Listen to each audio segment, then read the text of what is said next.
تزدان رحاب الإيمان وتطيب حنايا الوجدان في هدايات رمضان.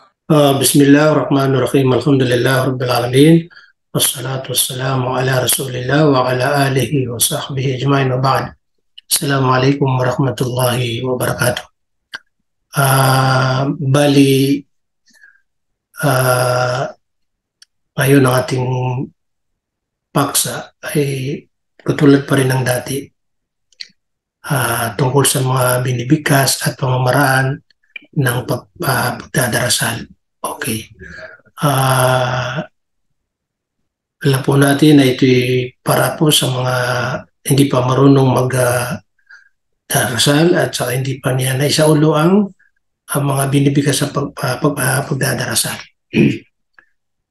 So, dahil wala pong dumating,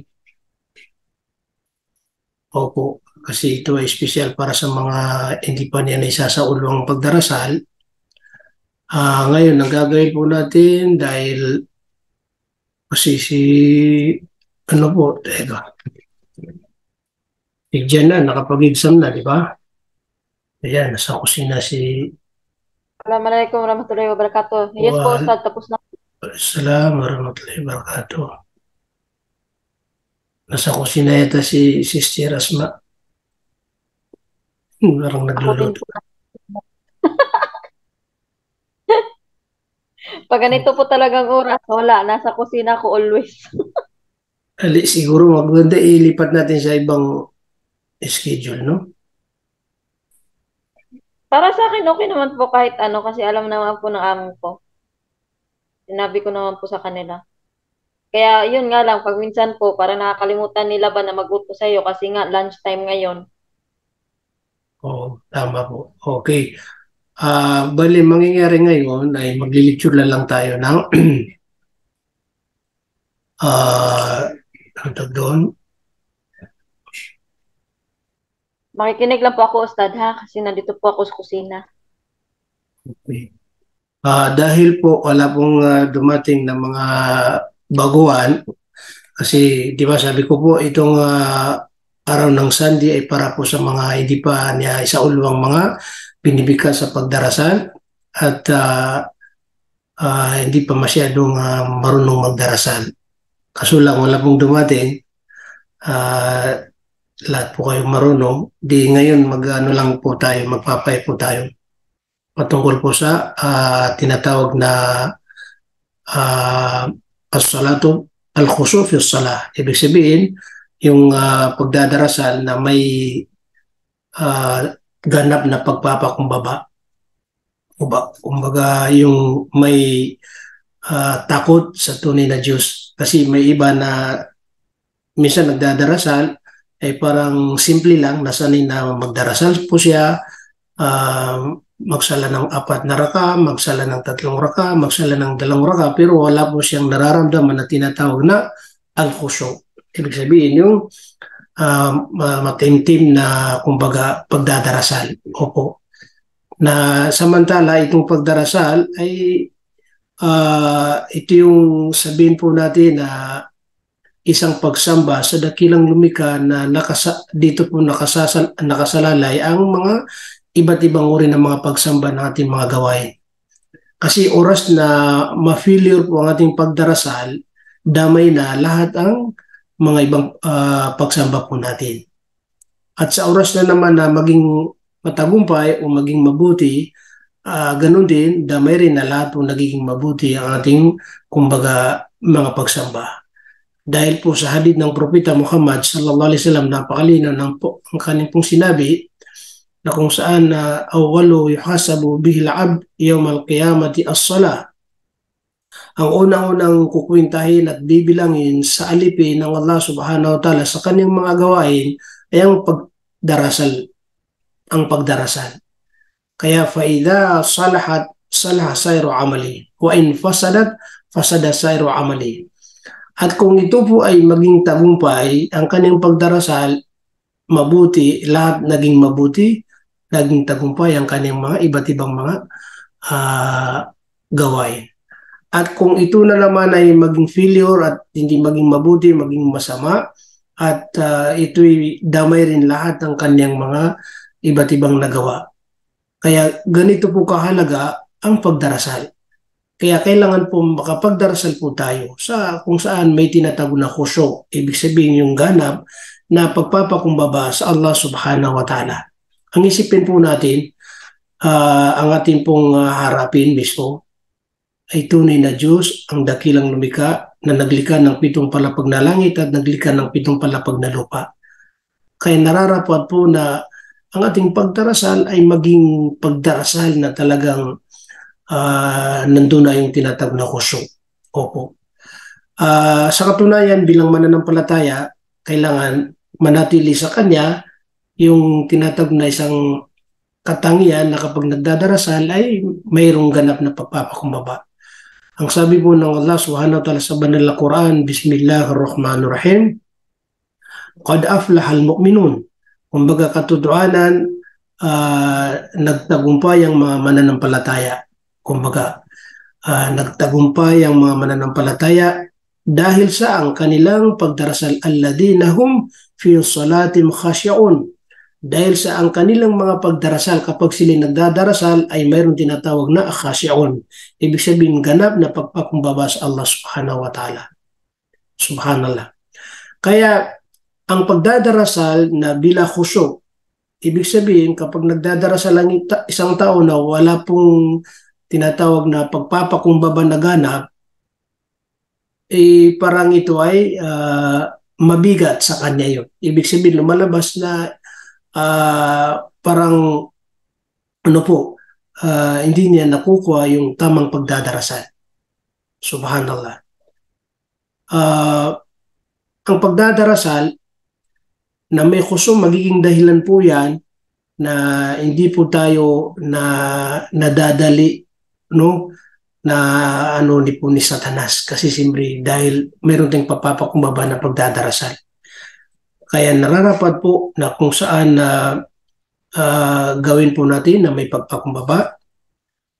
Sana hindi tayo mapabilang sa mga taong ang sabi ng Propeta Muhammad sallallahu alaihi wasallam na nagdarasal na nakakuha po siya ng 10, siyam sa 10, o nakakuha siya ng 8 sa 10, o nakakuha siya ng 7 sa 10, nakakuha siya ng 6 sa 10. Ibig sabihin nun, kung 10 ang bilang, ang pagdarasal, kumbaga may nagdarasal na ang kaning nakuha ay siyam lamang sa 10.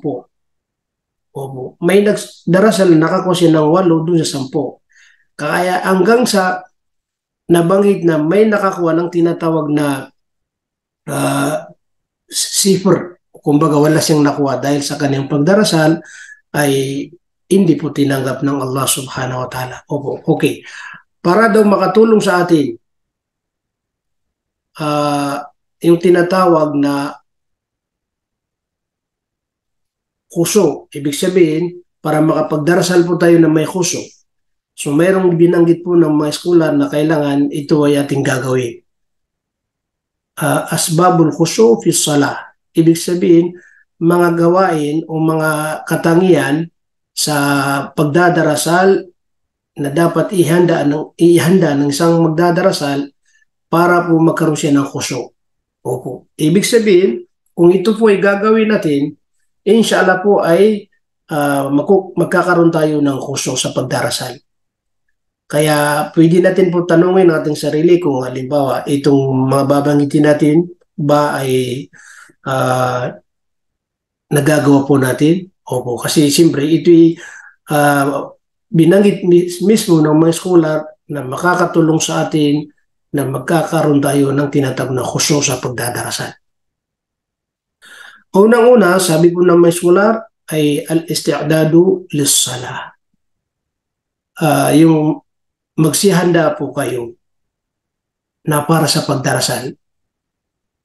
Okay, halimbawa ngayon, pumasok na ang salatul duhur o di kaya salatul asr. Kung ano yung pagdarasal, kailangan magsihanda po tayo. Unang ihanda po natin ating sarili.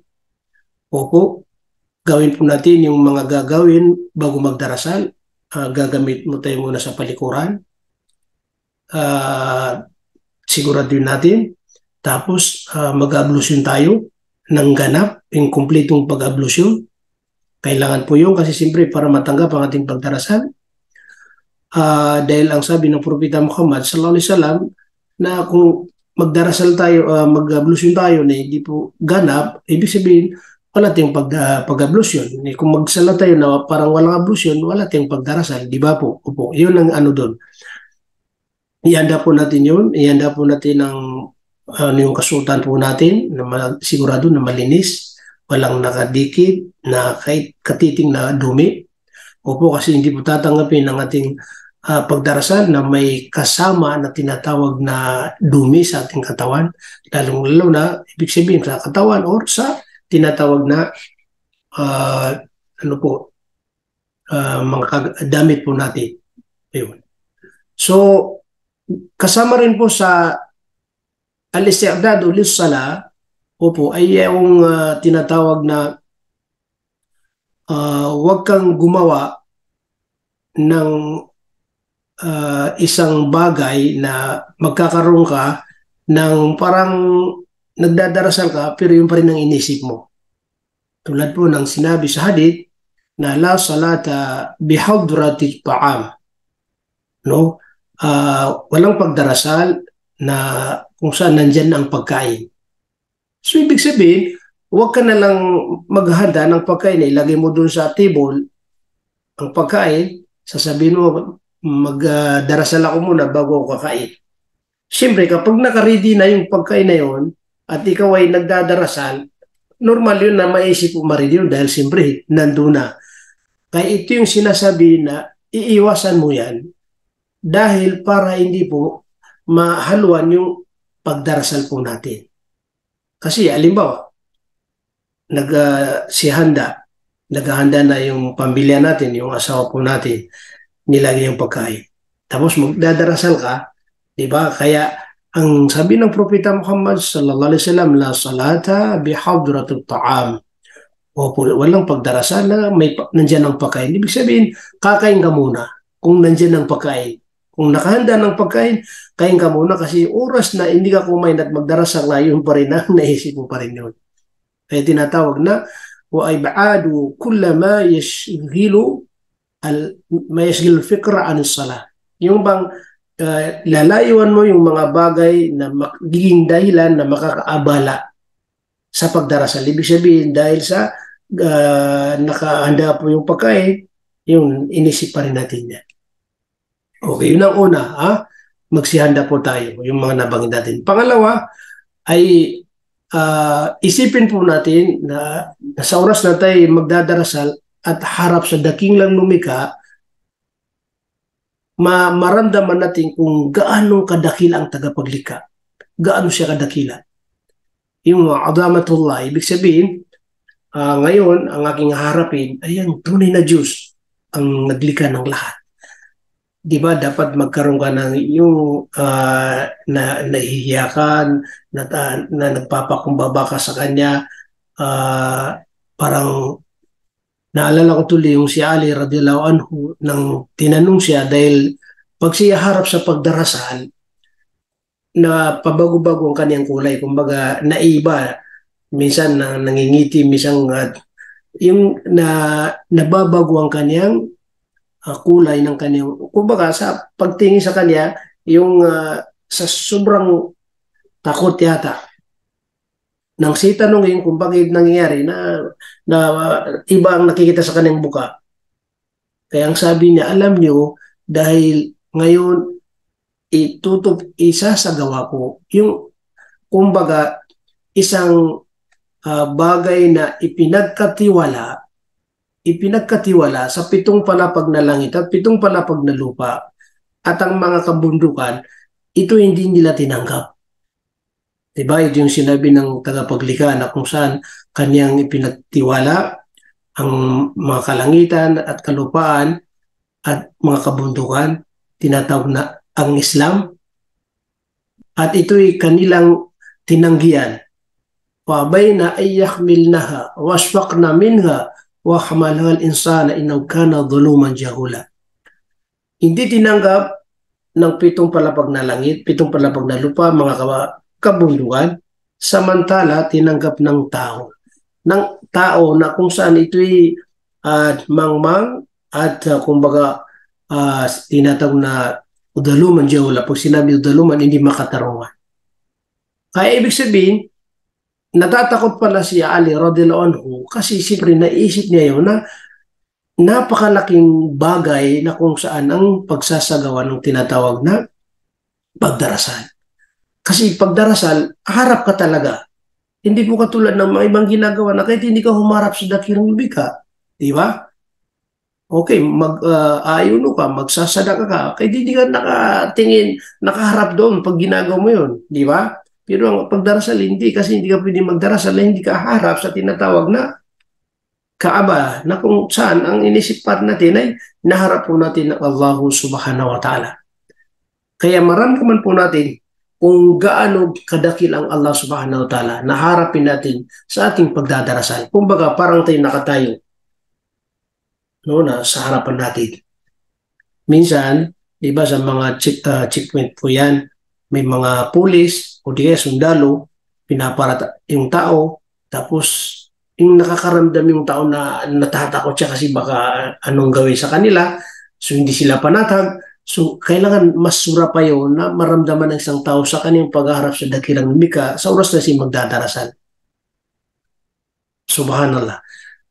Minsan, papasok ka sa isang gobernador o isang may katungkulan na mataas. Diba iba yung nararamdaman kasi siyempre sa kanyang kadakilaan din bilang tao, kumbaga, kasi may katungkulan, yung nahihiya po tayo, di ba? Ganun po yan. Dapat higit pa yan na kapag tayo harap sa pagdarasal na ating maramdaman.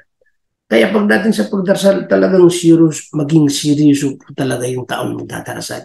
Hindi po yung minsan meron ako na napapanood sa na ginagaw nila parang biro ang pagdarasal. Hindi pa sila nagsimula, meron din ang mga nakita, babae o lalaki. Isang napanood ko, babae puro lahat. O sige na, magdarasal tayo. Nagtawanan pa sila bago sila magdarasal. Yan bang tamang pamamaraan sa pagdarasal? Saan yung kusong? Kaya hindi ka makakaramdam ng tunay na pagpapakumabata intim na pagdarasal kasi iba yung inisip ng isang tao. Kaya dapat maramdaman ang aking harapin ngayon ang tagapaglikha. Subhanallah. Kaya alhamdulillah dahil sa kanyang awa at tulong sa akin, kaya ngayon ako'y magdadarasal sa kanya.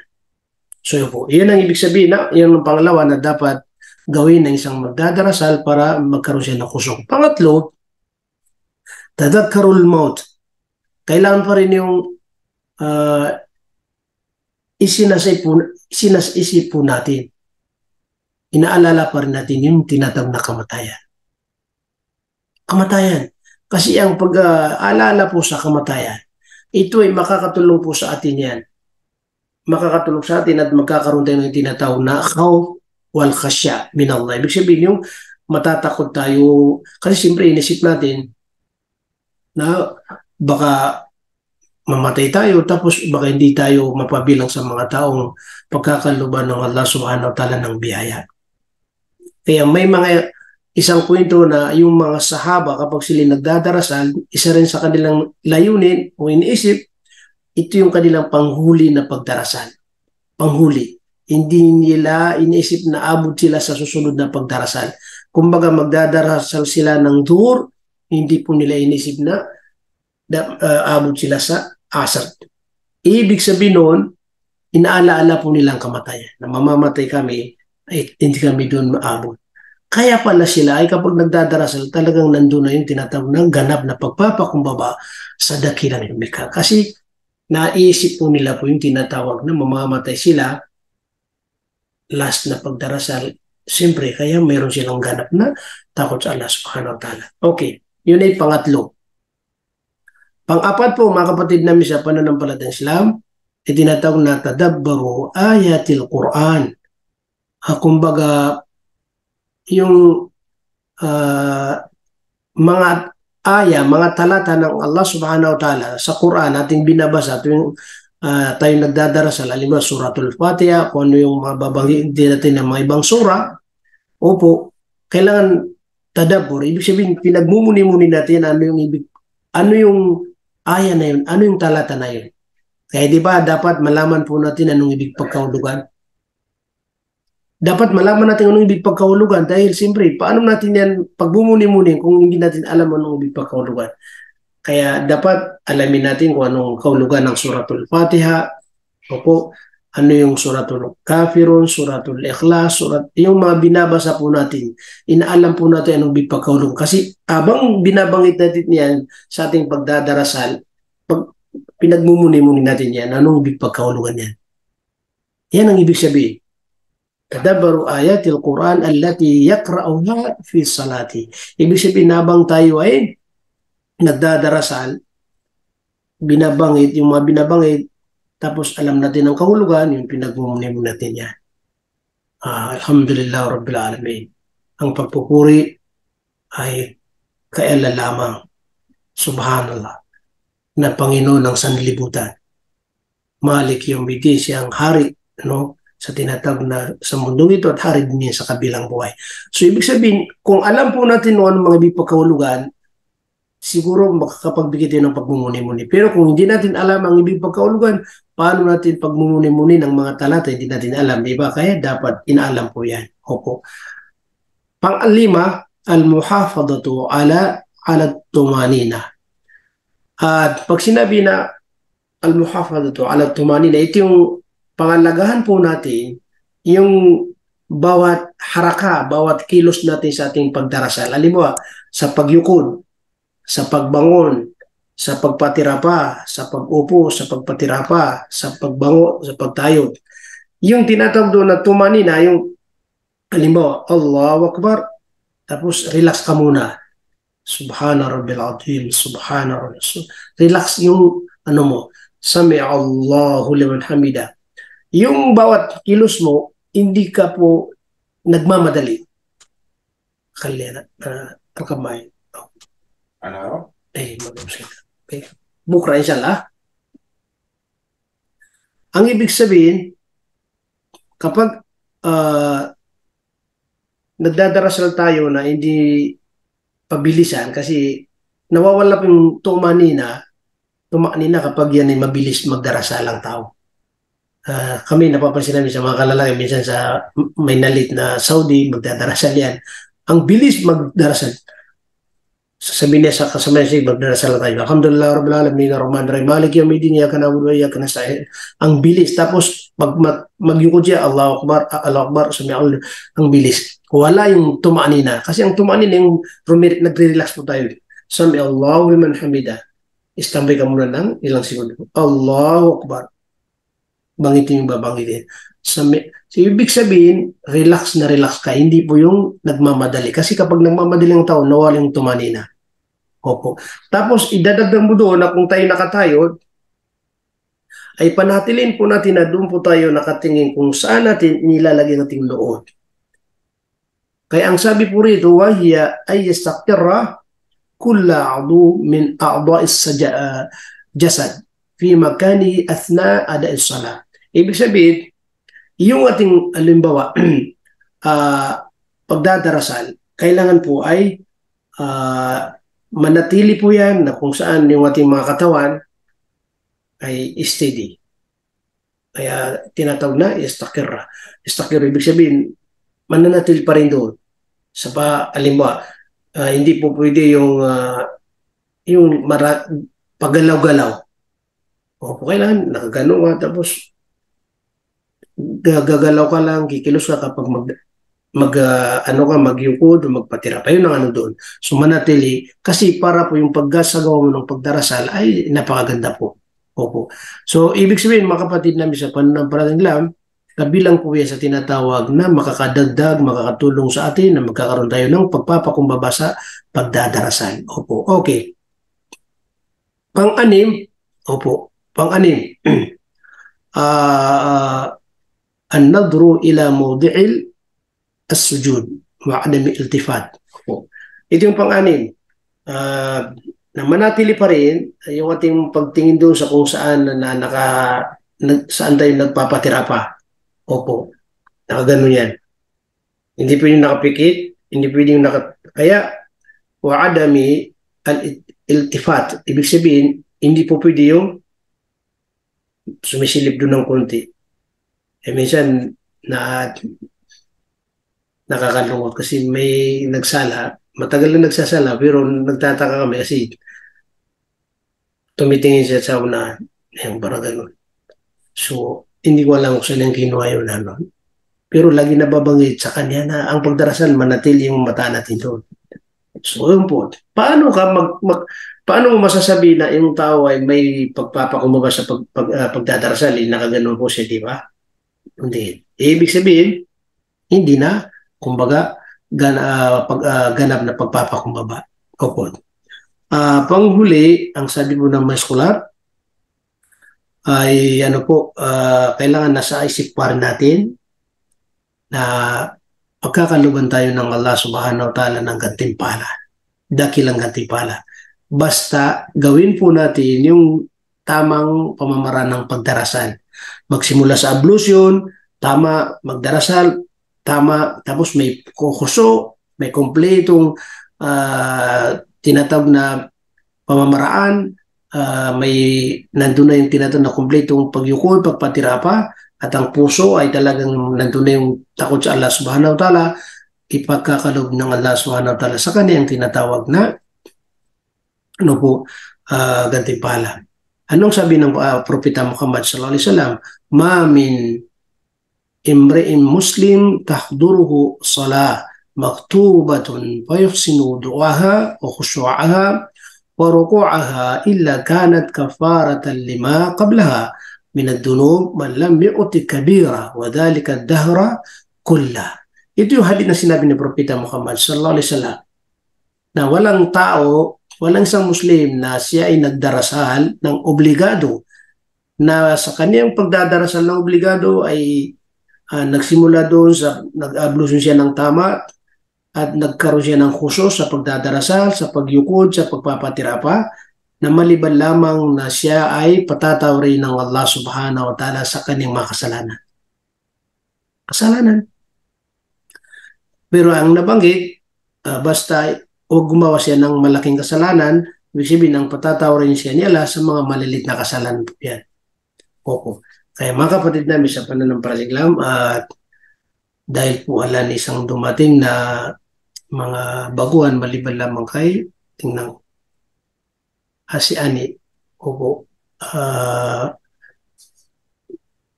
Matanong lang po kasi siyempre kaya po kami nag-lecture ng tungkol pa rin sa pagdarasal. Kasi dapat ang aming binabasa lagi ay yung tinatawag na pamamaraan ng pagdadarasal. Ito po nakikita natin kasi yun po ang ating pinakapaksa kaso lang walang dumating. Si Ani, kayo po ba ay bago rin? Ani, hindi ko ito po alam kung bago siya o si Sister Ani kasi itong mga si Soledad, si Asma, si Rochelle, si Edin, lahat po ito bago sa kanila si Edin kaso lang nakapag-exam pa rin. Kasi ang pinaka-purpose ko yung hindi pa kabisyadong mga binibikas kasi sinasanay natin po sila. Paano nila mabikas ng tama? Pag nakapagbasa sila ng tama, isa sa ulo nila. Pag nasa ulo nila yun, unti-unti i-reset po nila sa atin para malaman po kung meron silang natutunan o wala pa. Si Sister Ani po, kayo po ba matagal na nag-Muslim o bago rin?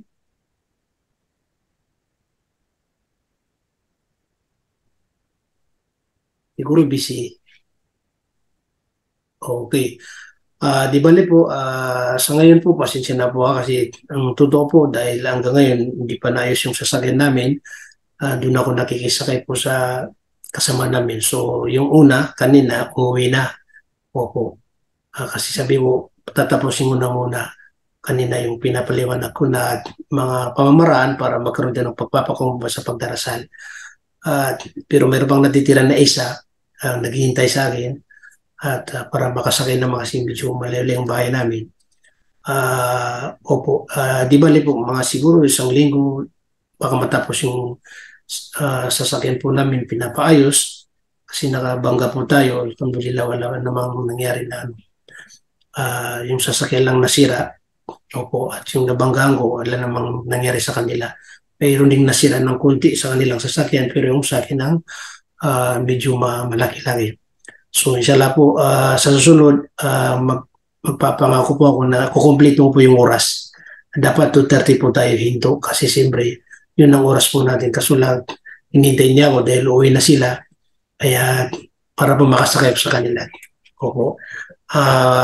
Maraming salamat po. Inulit ko sa mga sister na umatin ngayon kasi kung wala po kayo, siguro baka kanina pa in-stop ko dahil para sumama ko dun sa unang umalis na kasama ko. So dahil nandiyan kayo, kaya tinapos ko muna yung aking idinagdag na kumbaga paksa patungkol sa mga pagpapakumbaba sa pagdadarasal. Opo. Okay, so hanggang dito po lamang dahil hindi po nagsasalita si Ani, kaya sana po itanggapin niya Allah subhanahu wa ta'ala ating oras at ating mapakinabangan dito sa mundo, igitsalat sa kabilang buhay at iniling natin din sa Allah na mapabilang din sa mga taong tatanggapin po ng Allah subhanahu wa ta'ala sa kanyang paraiso. Amin. Okay po, hanggang dito po lamang. Jazakumullahu khairan. Wassalamualaikum warahmatullahi wabarakatuh. Jazakumullahu khairan. Waalaikumsalam warahmatullahi wabarakatuh. Ustad, may tanong ako pero hindi sa topic, saglit lang to. Sige, kasi hinintila tayo. Ustad, ibadah fil lisan, lakin laysa zikir. Ano po yung tamang sagot dyan? Kumbaga, ano din, ulitin mo, al-ibad al-lisan. Ibadah fil lisan, ang lakin laysa zikir. Laysa zikir. Ano daw sabi niya, yung pagsamba na sa dila ay hindi daw maituturing na pag-aalala sa dakilang lumika. Aywa. Anong tamang sagot doon, Ustad? Hindi naman katanungan yun. Anong tanong doon? Hindi naman katanungan yun. Hindi. Anong ibada na yun na sinasabi ng dila pero hindi siya kabilang sa pag-alaala sa Allah? Yun ang ano doon, yun ang yun ang gusto niya. Doon. Yun ang gusto niya mangyari. Opo, ibada daw. Lisan, pagsamba na na dila na hindi naman ng dila na hindi ka hanay ng pag-alala sa Allah. Meron pa ba yun ng mga ngayon at Rochelle at Soledad. Babanggitin ng dila na tapos hindi masasabi na dikar. Opo, Ustad, assignment namin yan kaya pakitulungan kami, please. Ano po ba? Pero sinagot na siya, Ustad, ng teacher kasi nagtanong ako sa ama ko. Ang sabi ng ama ko, ang pagbabasa ng Quran is ibada. Pag-alaala sa Allah at ibada. Yun, ang pagdua ay ibada, pag-alaala na rin sa Allah. Pero sabi ng ama ko, pwedeng isagot yung dua kasi hindi siya ganun kaano sa pag-alaala sa Allah, pero ibada siya. Ngayon, ang ng teacher is tilawati Quran daw po. Di ba nga ang pagbabasa ng Quran ay number 1 sa pag-alaala sa Allah? Maraming nabanggit na ang pagbabasa ay kabilang sa tinatawag na dhikr. Dhikr yan. Kaya ang pagbabasa sa Quran ay talagang isa rin po yan sa mga dakilang pagdidikar sa dakilang lumika. Kasi oras na binabasa mong Quran, bakit? Di ba naalala mong tagapaglikha? Kaya paano masasabi na hindi dikar yan? Na hindi kabilang sa Kaya nga po nakakalugaw ng kaperasong utak. Paano mo mababanggit na hindi dikar? Hindi po pwedeng hindi dikar ang Quran. Kasi ang Quran, subhanallah, isa rin yan sa malaking dakilang pagdidikar sa Allah subhanahu wa ta'ala. Sa bagay, kasi siyempre siyang guro niyo, siya pa rin ang masusunod. Yung pero dua, hindi ako nakamove on, Ustad. Siguro mga 2 weeks na. 2 weeks na yun. Yung dua, alimbawa, nananalangin ka, masasabi na ang dua, mukhul ibada. Yung Pagdudua ay ano po, yan ang utak Ibada siya, pero Iba po. iba siya sa dikir, Ustad, sa? Opo, iba sa dikar. Kasi, pero oras na nagdua ka at nagbangit ka, ya Allah, Pag-alala pa rin. Rahman, pag-alala pa rin kasi siyempre, yung pagbabanggit ng mga pangalan ng Allah, kasi isa rin po yan para matanggap ang panalangin natin, nag-alala ka pa rin kay Allah. Kaya nagtaka ko na ano ba Nagtaka yung din po ako, Ustad. pagsamba na kumbaga ginagawa ng dila pero hindi masabi na dikar. Hanapin natin yan, na-sendmate natin inshallah. Para makuha Inshallah, natin. Ustad. Kaso lang, sinagot ng Bigyan mo guro. ako ng magandang sagot, Ustad, dyan. Kasi marami akong napagtunungan, mga babae din na teacher. Sabi nila is, ang pagbabasa ng Quran is pag-alaala talaga sa Allah. Pero yung isang teacher is, yun daw ang sagot dun sa sinabi niyang, ibada fil lisan, lakin laysa dhikr. Tilawat Quran daw po ang sagot. Hindi na ano po ako na nagkaroon ako ng palaisipan at hindi na maalis sa isip ko na bakit hindi siya kasama sa pag-alaala sa Allah ang pagbabasa ng Quran. Eh yun nga yung pag nag-google ka pang number 1 yun nalalabas sa Google. Tama. Kaya na minsan tapos pagka nagsagot ka, nagsalita ka ng ano sa kanya, sasabihin niya, ayan na, kasi ang dami niyong pinapasukan, nalito-lito na tuloy kayo, eh siya naman yung nagpalito. Subhanallah.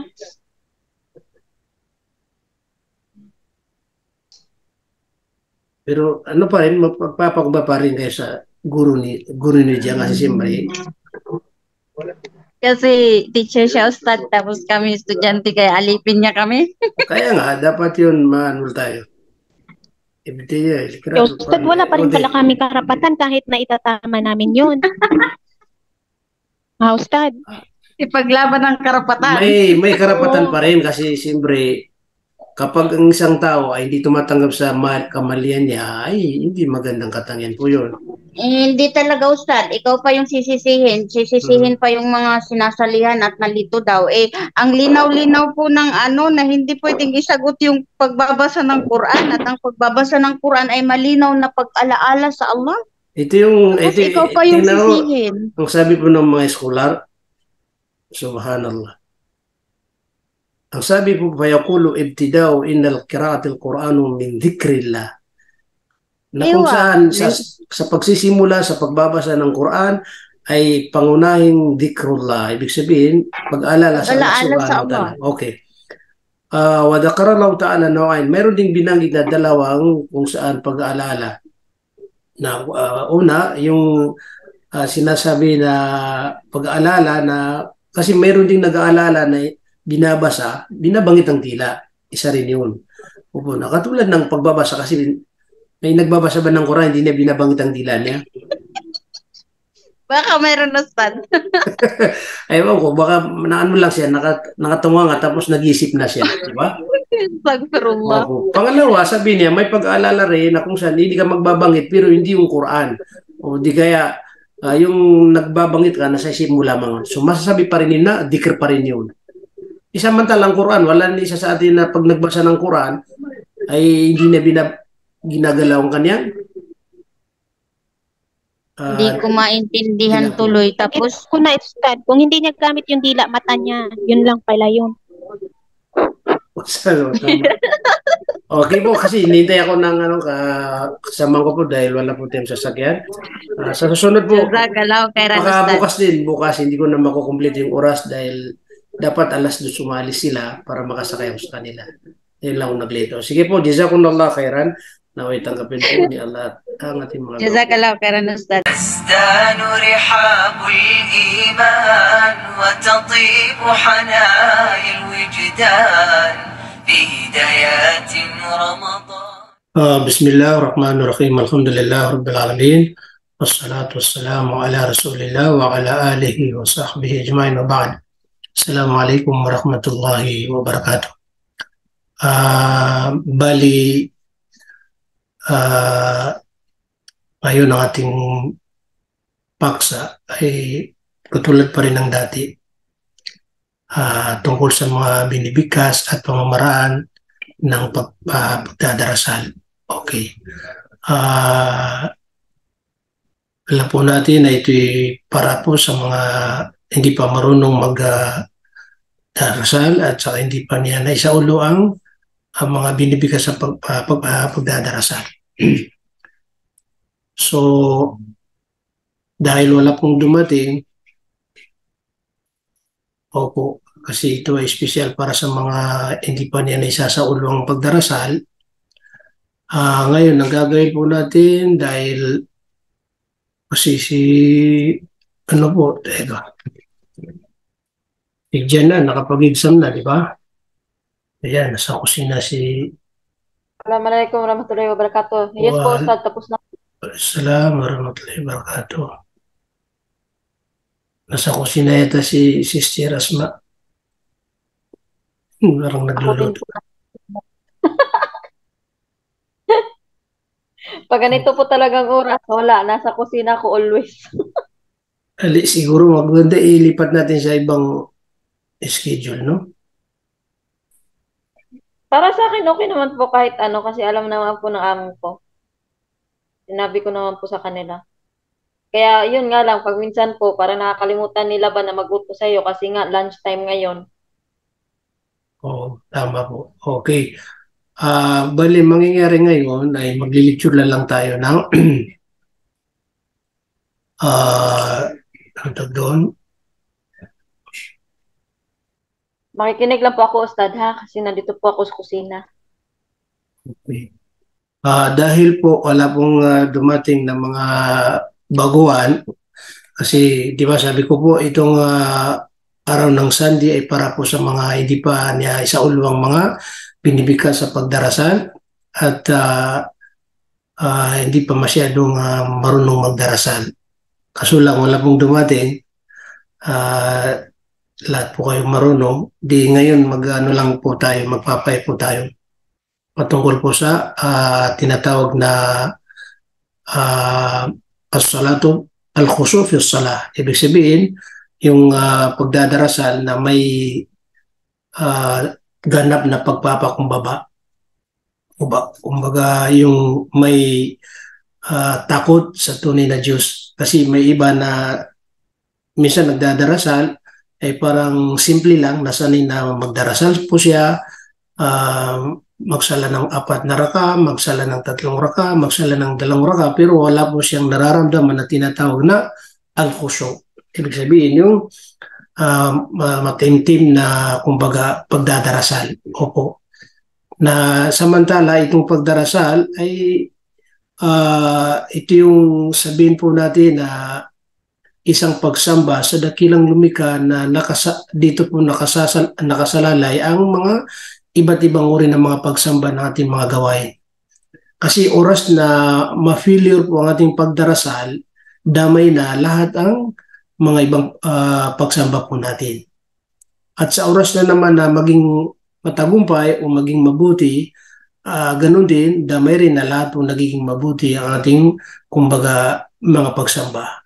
Dahil po sa hadith ng Propeta Muhammad sallallahu alaihi wasallam, napakalinaw ng ang kanyang pong sinabi na kung saan awwalu yuhasabu bihi al-'abd yawm al-qiyamati as-salah. Ang unang-unang kukwintahin at bibilangin sa alipin ng Allah subhanahu wa ta'ala sa kanyang mga gawain ay ang pagdarasal. Kaya faida salahat salaha sayru amali wa in fasadat fasada sayru amali.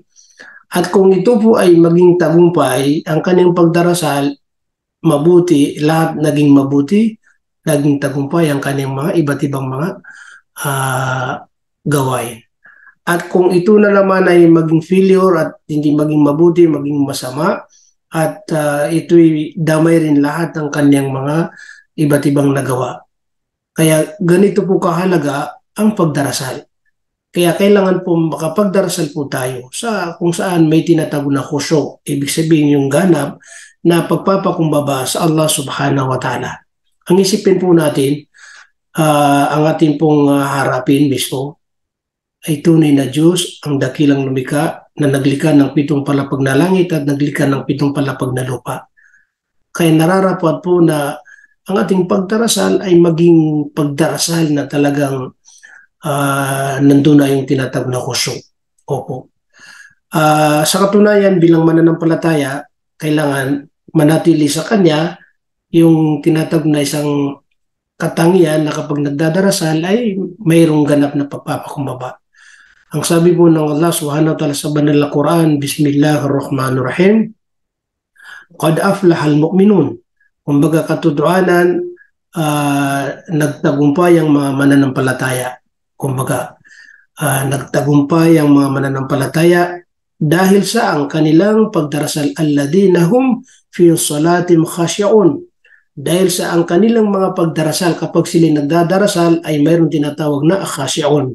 Ibig sabihin ganap na pagpakumbaba sa Allah subhanahu wa ta'ala. Subhanallah. Kaya ang pagdadarasal na bila khusyu', ibig sabihin kapag nagdadarasal ang isang tao na wala pong tinatawag na pagpapakumbaba na ganap, parang ito ay mabigat sa kanya yun. Ibig sabihin lumalabas na parang hindi niya nakukuha yung tamang pagdadarasal. Subhanallah.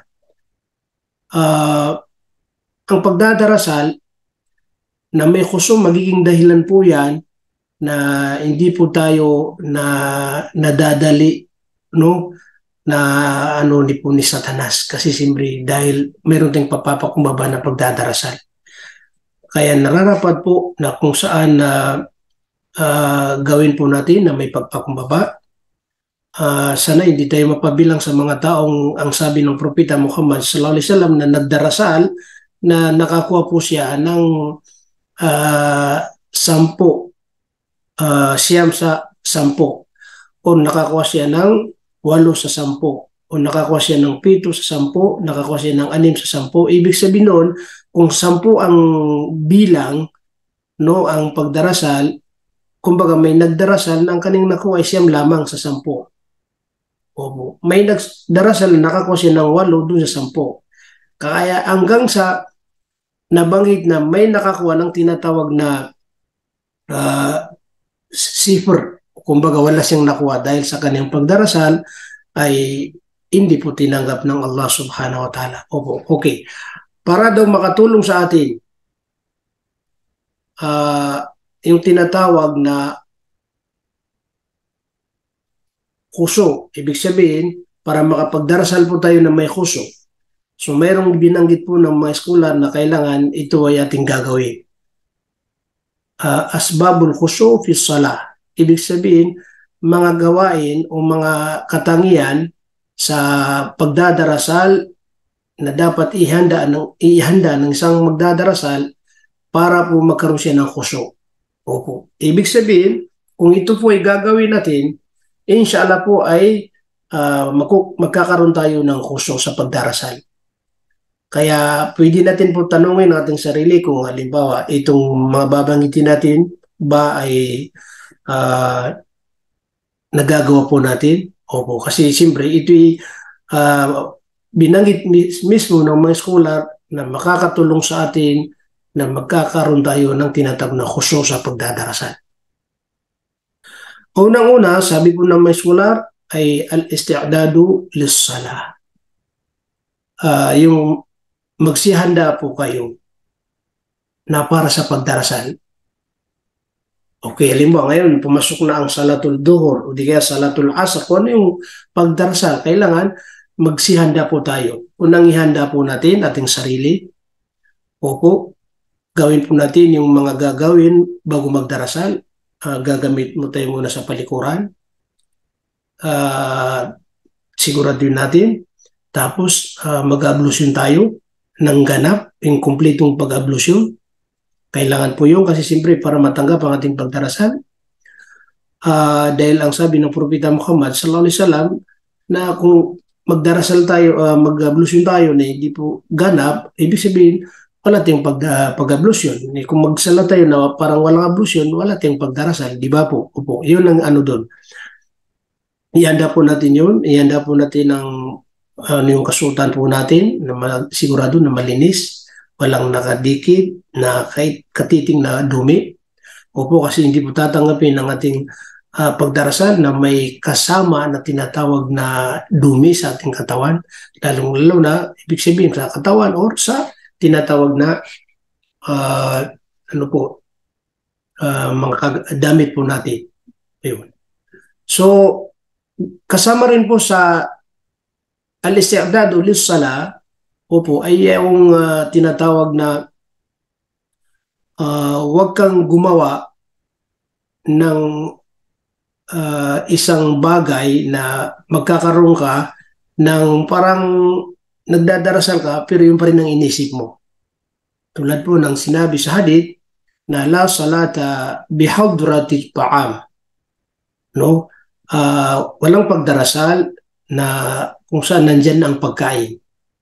So ibig sabihin, huwag ka na lang maghanda ng pagkain, ilagay mo dun sa table ang pagkain, sasabihin mo magdarasal ako muna bago ako kakain.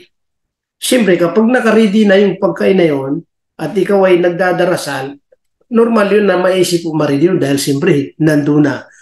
Kaya ito yung sinasabi na iiwasan mo yan dahil para hindi po mahaluan yung pagdarasal po natin. Kasi alimbawa, naghahanda na yung pamilya natin, yung asawa po natin, nilagay yung pagkain. Tapos magdadarasal ka, di ba? Kaya ang sabi ng Propeta Muhammad sallallahu alaihi wasallam, la salata bihadratit ta'am. Opo, walang pagdarasal na nandyan ang pagkain. Ibig sabihin, kakain ka muna kung nandyan ang pagkain.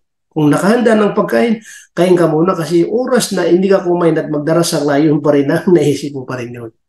Kaya tinatawag na wa ibadu kulla ma yashghilu al-fikra anis-salah. Yung bang lalayuan mo yung mga bagay na magiging dahilan na makakaabala sa pagdarasal. Ibig sabihin, dahil sa nakahanda po yung pagkain, yung inisip pa rin natin yan. Okay, yun ang una. Magsihanda po tayo, yung mga nabanggit natin. Pangalawa, ay isipin po natin na sa oras na tayo magdadarasal at harap sa daking lang lumika, maramdaman natin kung gaano kadakila ang tagapaglikha. Gaano siya kadakila. Yung adamatullah, ibig sabihin, ngayon, ang aking harapin ay ang tunay na Diyos ang naglikha ng lahat. Di ba dapat magkaroon ka ng yung nahihiyakan, na nagpapakumbaba ka sa Kanya, parang naalala ko tuloy yung si Ali radhiyallahu anhu nang tinanong siya dahil pag siya harap sa pagdarasal, na pabago-bago ang kanyang kulay, kumbaga naiba, minsan nangingiti, minsan yung nababago ang kanyang kulay ng kanyang, kumbaga sa pagtingin sa kanya, yung sa sobrang takot yata. Nang si tanongin kung bakit nangyayari na iba ang nakikita sa kanyang buka. Kaya ang sabi niya, alam niyo, dahil ngayon isasagawa ko yung kumbaga isang bagay na ipinagkatiwala sa 7 palapag na langit at 7 palapag na lupa at ang mga kabundukan, ito hindi nila tinanggap. Diba? Ito yung sinabi ng tagapaglikha na kung saan kanyang ipinagtiwala ang mga kalangitan at kalupaan at mga kabundukan, tinatawag na ang Islam. At ito'y kanilang tinanggihan. وَبَيْنَ أَنْ يَحْمِلْنَهَا وَأَشْفَقْنَ مِنْهَا وَحَمَلَهَا الْإِنسَانَ إِنَّهُ كَانَ ظَلُومًا جَهُولًا. Hindi tinanggap ng 7 palapag na langit, 7 palapag na lupa, mga kabundukan, samantala tinanggap ng tao. Ng tao na kung saan ito'y mangmang at kumbaga tinatawag na udaluman jahula. Pag sinabi udaluman, hindi makatarungan. Kaya ibig sabihin, natatakot pala si Ali radhiyallahu anhu kasi siyempre naisip niya yun na napakalaking bagay na kung saan ang pagsasagawa ng tinatawag na pagdarasal. Kasi pagdarasal, harap ka talaga. Hindi po katulad ng mga ibang ginagawa na kahit hindi ka humarap sa dakilang lumika. Di ba? Okay, ayuno ka, magsasadaka ka, kahit hindi ka nakatingin, nakaharap doon pag ginagawa mo yun. Di ba? Pero ang pagdarasal, hindi. Kasi hindi ka pwede magdarasal na hindi ka harap sa tinatawag na Kaaba na kung saan ang inisip pa natin ay naharap po natin ng Allah subhanahu wa ta'ala. Kaya maramdaman po natin kung gaano kadakil ang Allah subhanahu wa ta'ala na harapin natin sa ating pagdadarasal. Kumbaga parang tayo nakatayo na sa harapan natin. Minsan, di ba sa mga checkpoint po yan, may mga pulis o di kaya sundalo, pinaparata yung tao, tapos yung nakakaramdam yung tao na natatakot siya kasi baka anong gawin sa kanila, so hindi sila panatag. So kailangan mas sura pa yun na maramdaman ng isang tao sa kanyang pagharap sa dakilang lumika sa oras na siya magdadarasan. Subhanallah. Minsan, papasok ka sa isang gobernador o isang may katungkulan na mataas. Diba iba yung nararamdaman kasi siyempre sa kanyang kadakilaan din bilang tao, kumbaga, kasi may katungkulan, yung nahihiya po tayo, di ba? Ganun po yan. Dapat higit pa yan na kapag tayo harap sa pagdarasal na ating maramdaman. Kaya pag natin sa pagdarasal talagang serious, maging seryoso po talaga yung taong magdadarasal. Hindi po yung minsan meron ako na napapanood sa na ginagaw nila parang biro ang pagdarasal. Hindi pa sila nagsimula, meron din ang mga nakita, babae o lalaki. Isang napanood ko, babae puro lahat. O sige na, magdarasal tayo. Nagtawanan pa sila bago sila magdarasal. Yan bang tamang pamamaraan sa pagdarasal? Saan yung kusong? Kaya hindi ka makakaramdam ng tunay na pagpapakumbata, intim na pagdarasal kasi iba yung inisip ng isang tao. Kaya dapat maramdaman ang aking harapin ngayon ang tagapaglikha. Subhanallah. Kaya alhamdulillah dahil sa kanyang awa at tulong sa akin, kaya ngayon ako'y magdadarasal sa kanya. So yun ang ibig sabihin na yun ang pangalawa na dapat gawin ng isang magdadarasal para magkaroon siya ng kusong. Pangatlo, tadhakkarul maut. Kailangan pa rin yung isinasisip po natin. Inaalala pa rin natin yung tinatawag na kamatayan. Kamatayan. Kasi ang pag-aalala po sa kamatayan, ito ay makakatulong po sa atin yan. Makakatulong sa atin at magkakaroon tayo ng tinatawag na khawf wal khashya min Allah. Ibig sabihin yung matatakot tayo, kasi siyempre inisip natin na baka mamatay tayo tapos baka hindi tayo mapabilang sa mga taong pagkakaluban ng Allah subhanahu wa ta'ala ng biyaya. Kaya may mga isang kwento na yung mga sahaba kapag sila nagdadarasal, isa rin sa kanilang layunin o iniisip, ito yung kanilang panghuli na pagdarasal. Panghuli. Hindi nila iniisip na abot sila sa susunod na pagdarasal. Kumbaga magdadarasal sila ng duhur, hindi po nila iniisip na abot sila sa asar. Ibig sabihin noon, inaalaala po nilang kamatayan. Na mamamatay kami, ay hindi kami doon maabot. Kaya pala sila ay kapag nagdadarasal, talagang nandun na yung tinatawag ng ganap na pagpapakumbaba sa dakilang lumikha. Kasi naisip po nila po yung tinatawag na mamamatay sila last na pagdarasal. Siyempre, kaya mayroon silang ganap na takot sa Allah subhanahu wa ta'ala. Okay, yun ay pangatlo. Pang-apat po, mga kapatid namin sa pananampalatayang Islam, ay tinatawag na tadabbaru ayatil Quran. Kumbaga, yung mga mga talata ng Allah subhanahu wa ta'ala sa Quran ating binabasa tuwing tayo nagdadarasal, halimbawa suratul Fatiha, kung ano yung mga babanggit natin ng mga ibang sura, opo, kailangan tadabbur. Ibig sabihin, pinagmumuni-muni natin ano yung aya na yun, ano yung talata na yun. Kaya di ba dapat malaman po natin anong ibig pagkahulugan. Dapat malaman natin anong ibig pagkahulugan dahil siyempre, paano natin yan pagbumuni-muni kung hindi natin alam anong ibig pagkahulugan. Kaya dapat alamin natin kung anong kahulugan ng suratul Fatiha, opo, ano yung suratul Kafirun, suratul Ikhlas, yung mga binabasa po natin, inaalam po natin anong ibig pagkahulugan. Kasi habang binabanggit natin yan sa ating pagdadarasal, pinagmumuni-muni natin yan, anong ibig pagkahulugan yan. Yan ang ibig sabihin. Tadabbaru ayatil Quran allati yaqra'uha fi salati. Ibig sabihin, habang tayo ay nagdadarasal, binabanggit, yung mga binabanggit, tapos alam natin ang kahulugan, yung pinagmumuni natin yan. Alhamdulillah Rabbil Alamin. Ang pagpupuri ay kay Allah lamang. Subhanallah. Na Panginoon ng sanlibutan. Malik Yawmiddin, siyang hari, no, sa tinatawag na sa mundong ito at hari din niya sa kabilang buhay. So ibig sabihin, kung alam po natin ano mga ibig pagkahulugan, siguro makakapagbigay tayo ng pagmumuni-muni. Pero kung hindi natin alam ang ibig pagkahulugan, paano natin pagmumuni-muni ng mga talata, hindi natin alam, di ba? Kaya dapat inaalam po yan. Opo. Pang-lima, al-muhafadatu ala tumanina.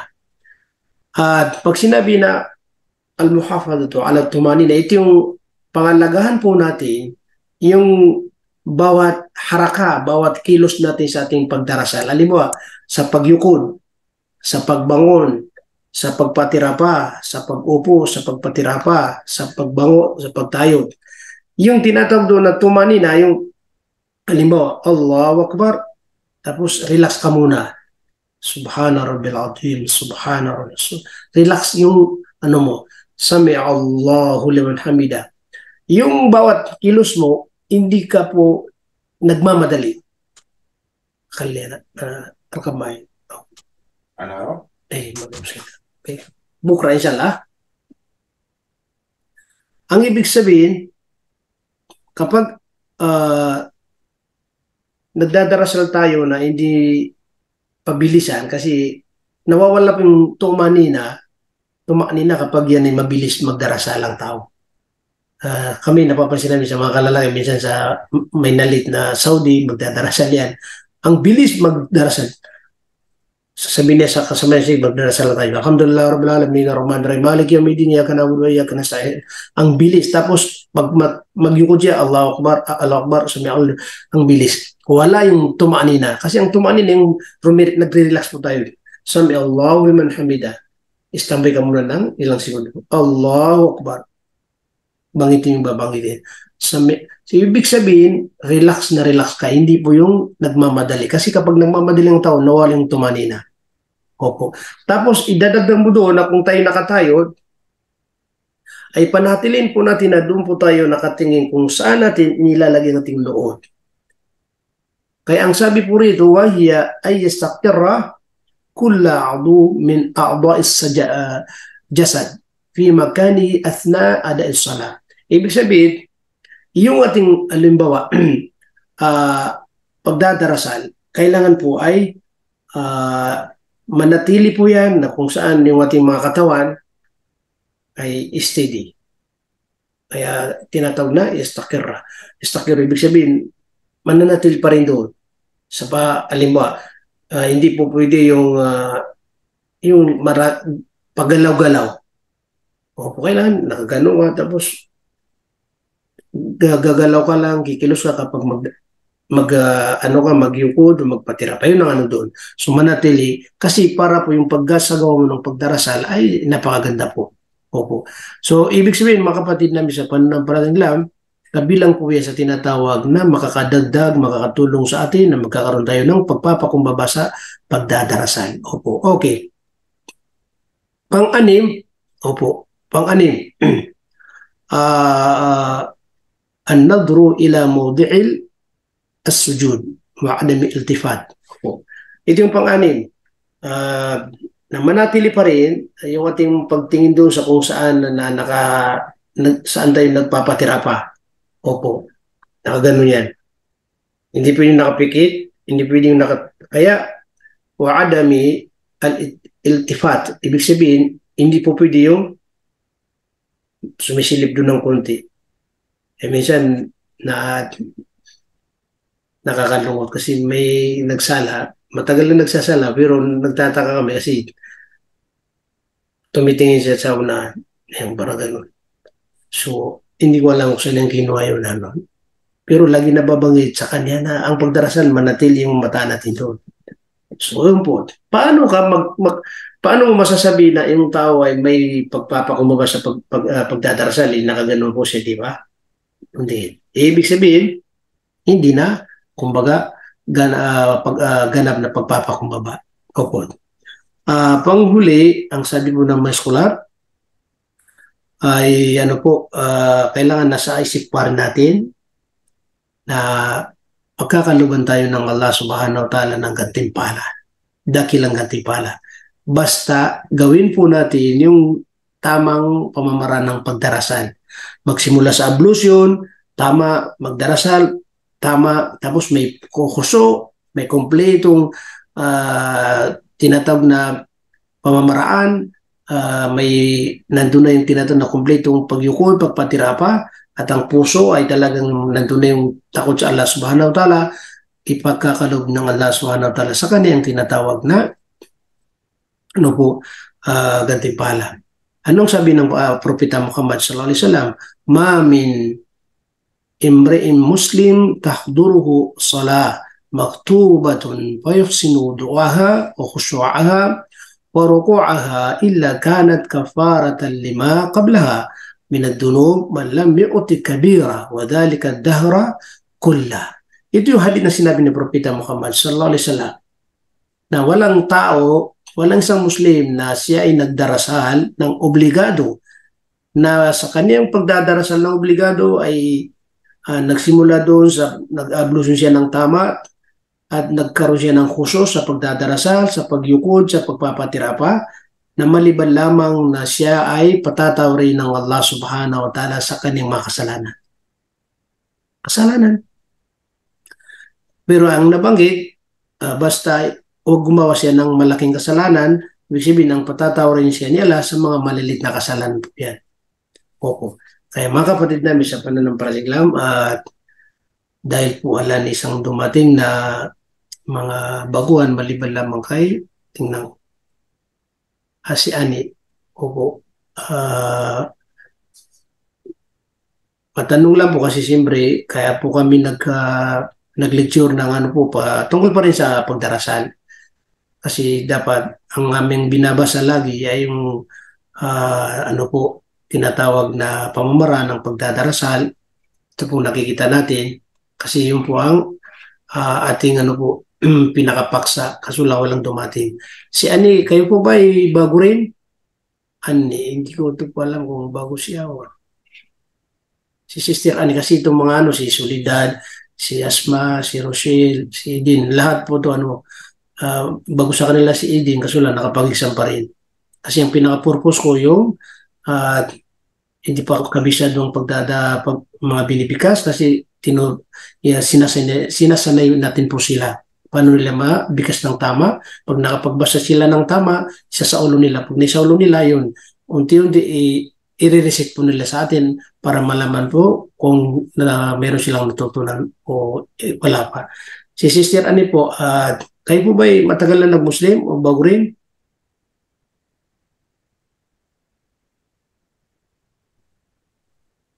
Siguro busy. Okay. Di bali po, sa ngayon po, pasensya na po kasi ang totoo po dahil hanggang ngayon hindi pa naayos yung sasakyan namin, doon ako nakikisakay po sa kasama namin. So yung una, kanina, umuwi na. Opo. Kasi sabi ko, tatapusin ko na muna kanina yung pinapaliwanag ko na mga pamamaraan para magkaroon din ng pagpapakumbaba sa pagdarasal. Pero meron bang natitira na isa naghihintay sa akin at para makasakay ng mga medyo malayo ang bahay namin. Opo, di bali po mga siguro isang linggo baka matapos yung sasakyan po namin pinapaayos kasi nakabangga po tayo. Alhamdulillah wala namang nangyari na yung sasakyan lang nasira.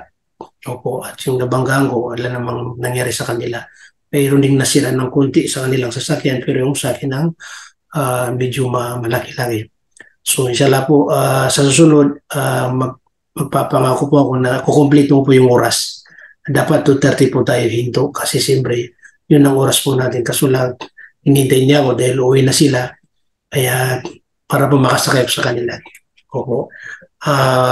Maraming salamat po. Inulit ko sa mga sister na umatin ngayon kasi kung wala po kayo siguro baka kanina pa in-stop ko dahil para sumama ko dun sa unang umalis na kasama ko. So dahil nandiyan kayo, kaya tinapos ko muna yung aking idinagdag na kumbaga paksa patungkol sa mga pagpapakumbaba sa pagdadarasal. Opo. Okay, so hanggang dito po lamang dahil hindi po nagsasalita si Ani, kaya sana po itanggapin niya Allah subhanahu wa ta'ala ating oras at ating mapakinabangan dito sa mundo, higit-salat sa kabilang buhay. At iniling natin din sa Allah na mapabilang din sa mga taong tatanggapin po ng Allah subhanahu wa ta'ala sa kanyang paraiso. Amin. Okay po, hanggang dito po lamang. Jazakumullahu khairan. Wassalamualaikum warahmatullahi wabarakatuh. Jazakumullahu khairan. Waalaikumsalam warahmatullahi wabarakatuh. Ustad, may tanong ako pero hindi sa topic, saglit lang to. Sige, kasi inintila tayo. Ibadah fil lisan, Okay. lakin laysa zikir. Ano po yung tamang sagot dyan? Kumbaga, ano din, ulitin mo, al-ibad, al-lisan. Ibadah fil lisan, Ang lakin pagsamba, laysa zikir. lisan dikar. Ano daw sabi niya, yung pagsamba na sa dila ay hindi daw maituturing na pag-aalala sa Ilang dakilang sagot? lumika. Aywa. Anong tamang sagot doon, Ustad? Hindi naman katanungan yun. Anong tanong doon? Hindi naman katanungan yun. Hindi. Anong ibada na yun na sinasabi ng dila pero hindi siya kabilang sa pag-alaala sa Allah. Yun ang doon, yun ang Yun ang gusto tanong niya. doon. Yun ang gusto Opo, niya mangyari. Opo, ibada daw. Fil lisan, pagsamba na na dila na hindi naman. Ng dila na hindi ka hanay ng pag-alala sa Allah. Meron pa ba yun? Ng mga Ngayon, Ate Rochelle, Ate Soledad. babanggitin ng dila na tapos hindi masasabi na dikar. Opo, Ustad, assignment namin yan, kaya pakitulungan kami, please. Ano po ba? Pero sinagot na siya, Ustad, ng teacher kasi nagtanong ako sa ama ko. Ang sabi ng ama ko, ang pagbabasa ng Quran is ibada.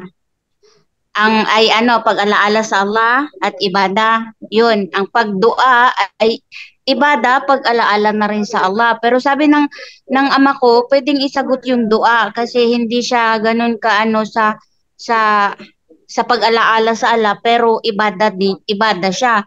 Ngayon, ang ng teacher is tilawati Quran daw po. Di ba nga ang pagbabasa ng Quran ay number 1 sa pag-alaala sa Allah? Maraming nabanggit na ang pagbabasa ay kabilang sa tinatawag na dhikr. Dhikr yan. Kaya ang pagbabasa sa Quran ay talagang isa rin po yan sa mga dakilang pagdidikar sa dakilang lumika. Kasi oras na binabasa mong Quran, bakit? Di ba naalala mong tagapaglikha? Kaya paano masasabi na hindi dikar yan? Na hindi kabilang sa Kaya nga po nakakalugaw ng kaperasong utak. Paano mo mababanggit na hindi dikar? Hindi po pwedeng hindi dikar ang Quran. Kasi ang Quran, subhanallah, isa rin yan sa malaking dakilang pagdidikar sa Allah subhanahu wa ta'ala. Sa bagay, kasi siyempre siyang guro niyo, siya pa rin ang masusunod. Yung pero dua, hindi ako nakamupunostad siguro mga 2 weeks na. 2 weeks na yun. Yung dua, alimbawa, nananalangin ka, masasabi na ang dua, mukhul ibada. Yung pagdudua ay yan ang utak ibada siya, pero iba siya sa dikir, Ustad, sa? Opo, iba sa dikir. Kasi, pero oras na nagdua ka at nagbangit ka, ya Allah, pag-alala pa rin.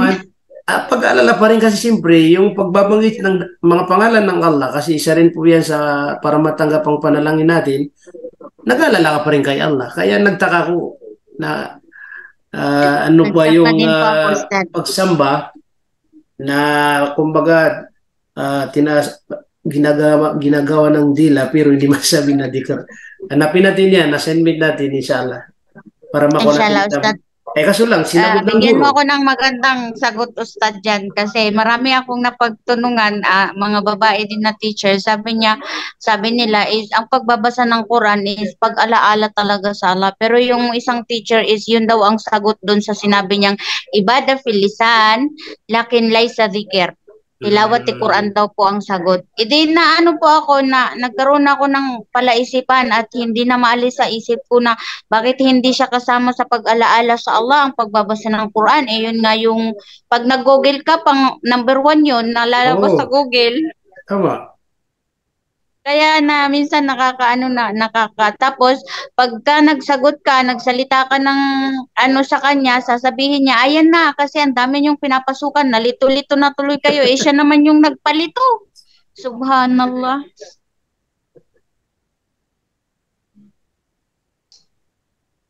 Pero ano pa rin, magpapakaba pa rin kayo sa guro ni Diyan kasi siyempre, Kasi teacher siya, Ustad, tapos kami estudyante, kaya alipin niya kami.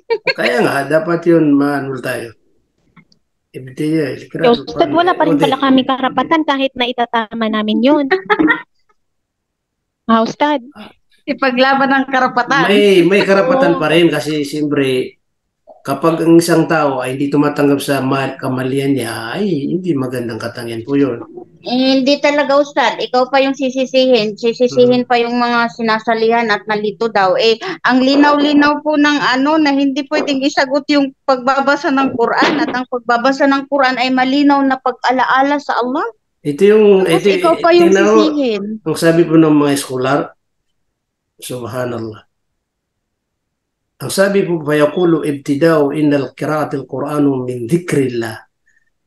Na kung saan sa pagsisimula sa pagbabasa ng Quran ay pangunahing dhikrullah. Ibig sabihin, pag-alala sa Allah subhanahu wa ta'ala. Okay. Wa dhakara Allah ta'ala naw'ain. Meron ding binanggit na dalawang kung saan pag-aalala. Na una, yung sinasabi na pag-aalala na kasi meron ding nag-aalala na binabasa, binabanggit ang tila. Isa rin yun. Opo, katulad ng pagbabasa kasi may nagbabasa ba ng Quran, hindi niya binabanggit ang dila niya? Baka mayroon na stand. Ewan ko, baka naano lang siya, nakatunga nga tapos nag-isip na siya, di ba? Pagpirullah. Pangalawa, sabi niya, may pag-aalala rin na kung saan hindi ka magbabanggit pero hindi yung Quran. O di kaya yung nagbabanggit ka, nasa isip mo lamang. So masasabi pa rin yun na, dhikr pa rin yun. Isamantalang Quran, wala na isa sa atin na pag nagbasa ng Quran, ay hindi na ginagalaw ang kanyang hindi ko maintindihan tuloy. Tapos kung hindi niya gamit yung dila mata niya, yun lang pala yun. Okay po, kasi hinintay ako ng kasama ko po dahil wala po tayong sasakyan. Sa susunod po, baka bukas hindi ko na makukomplete yung oras dahil dapat alas 2 umalis sila para makasakay ako sa kanila. Yun lang ako nagleto. Sige po, jazakumullah khairan.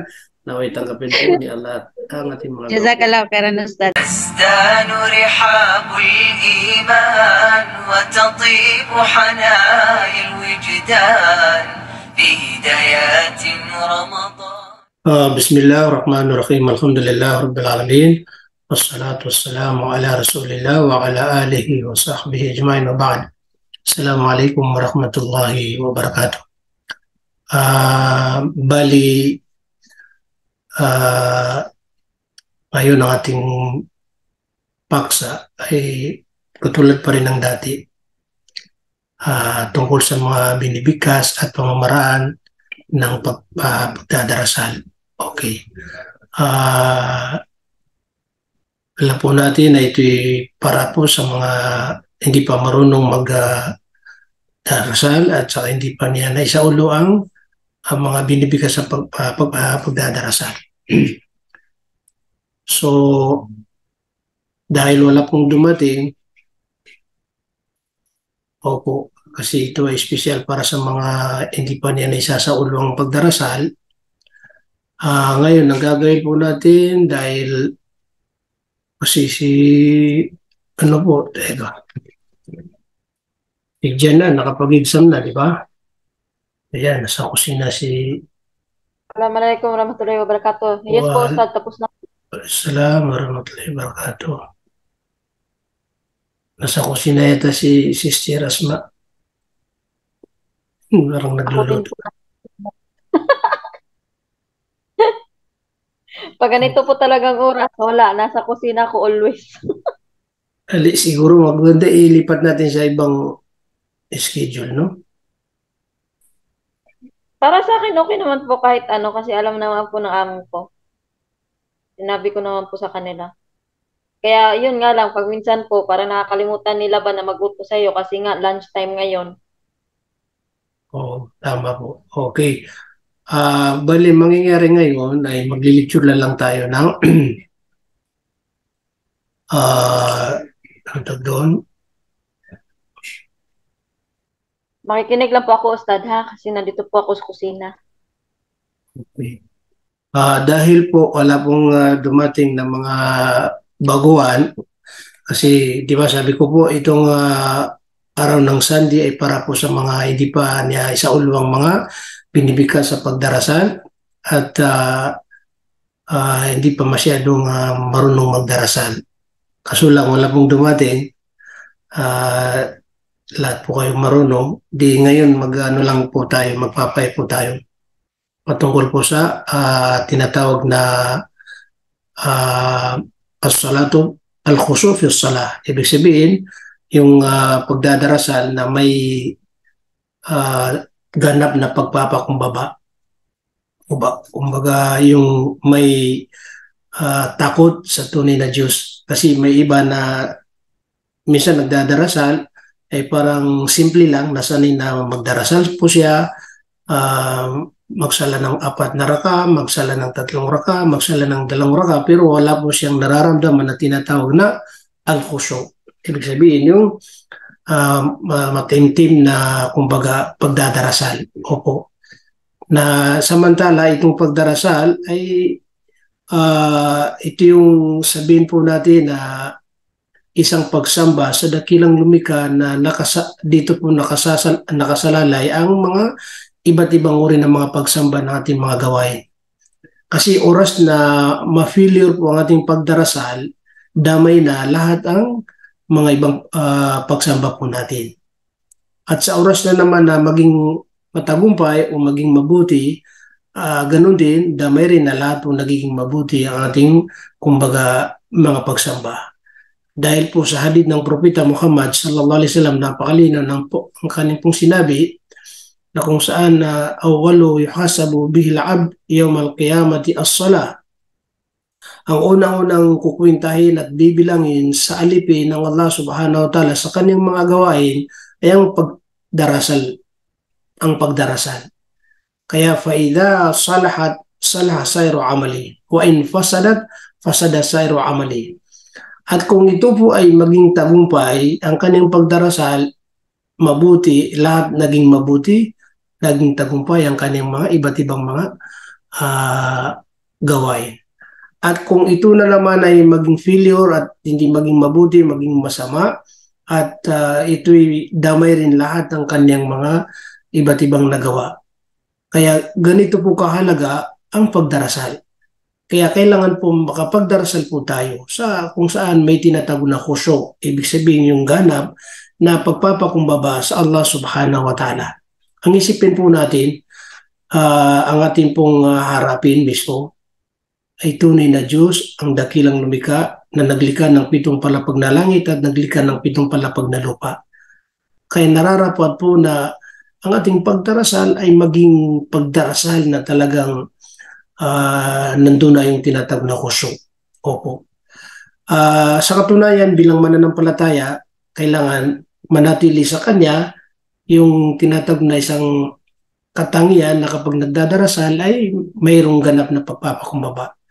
Ang sabi po ng Allah subhanahu wa ta'ala sa banal na Quran, Bismillahirrahmanirrahim, Qad aflahal mu'minun. Kumbaga katotohanan, nagtagumpay ang mga mananampalataya. Kumbaga, nagtagumpay ang mga mananampalataya dahil sa ang kanilang pagdarasal alladina hum fi salatim khasyaun, Dahil sa ang kanilang mga pagdarasal, kapag sila nagdadarasal ay mayroong tinatawag na khashi'un. Ibig sabihin ganap na pagpakumbaba sa Allah subhanahu wa ta'ala. Subhanallah. Kaya ang pagdadarasal na bila khusyu', ibig sabihin kapag nagdadarasal ang isang tao na wala pong tinatawag na pagpapakumbaba na ganap, parang ito ay mabigat sa kanya yun. Ibig sabihin lumalabas na parang hindi niya nakukuha yung tamang pagdadarasal. Subhanallah. Ang pagdadarasal na may khusyu', magiging dahilan po yan na hindi po tayo nadadali, no, na ni Satanas, kasi siyempre dahil mayroon tayong papapakumbaba na pagdadarasal. Kaya nararapat po na kung saan gawin po natin na may pagpakumbaba. Sana hindi tayo mapabilang sa mga taong ang sabi ng Propeta Muhammad sallallahu alaihi wasallam na nagdarasal na nakakuha po siya ng 10, siyam sa 10, o nakakuha siya ng 8 sa 10, o nakakuha siya ng 7 sa 10, nakakuha siya ng 6 sa 10. Ibig sabihin nun, kung 10 ang bilang, no, ang pagdarasal, kumbaga may nagdarasal na ang kanyang nakuha ay siyam lamang sa 10. Opo. May nagdarasal na nakakuha siya ng 8 doon sa 10. Kaya hanggang sa nabanggit na may nakakuha ng tinatawag na sifr, kumbaga wala siyang nakuha dahil sa kanyang pagdarasal, ay hindi po tinanggap ng Allah subhanahu wa ta'ala. Opo, okay. Para daw makatulong sa atin yung tinatawag na khusyu', ibig sabihin para makapagdarasal po tayo na may khusyu'. So mayroong binanggit po ng mga scholar na kailangan ito ay ating gagawin.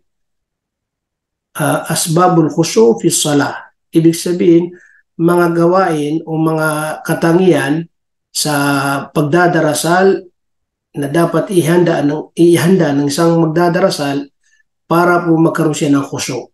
Opo. Ibig sabihin, kung ito po ay gagawin natin, inshallah po ay magkakaroon tayo ng khusyu' sa pagdarasal. Kaya pwede natin po tanungin ang ating sarili kung halimbawa itong mga babanggitin natin ba ay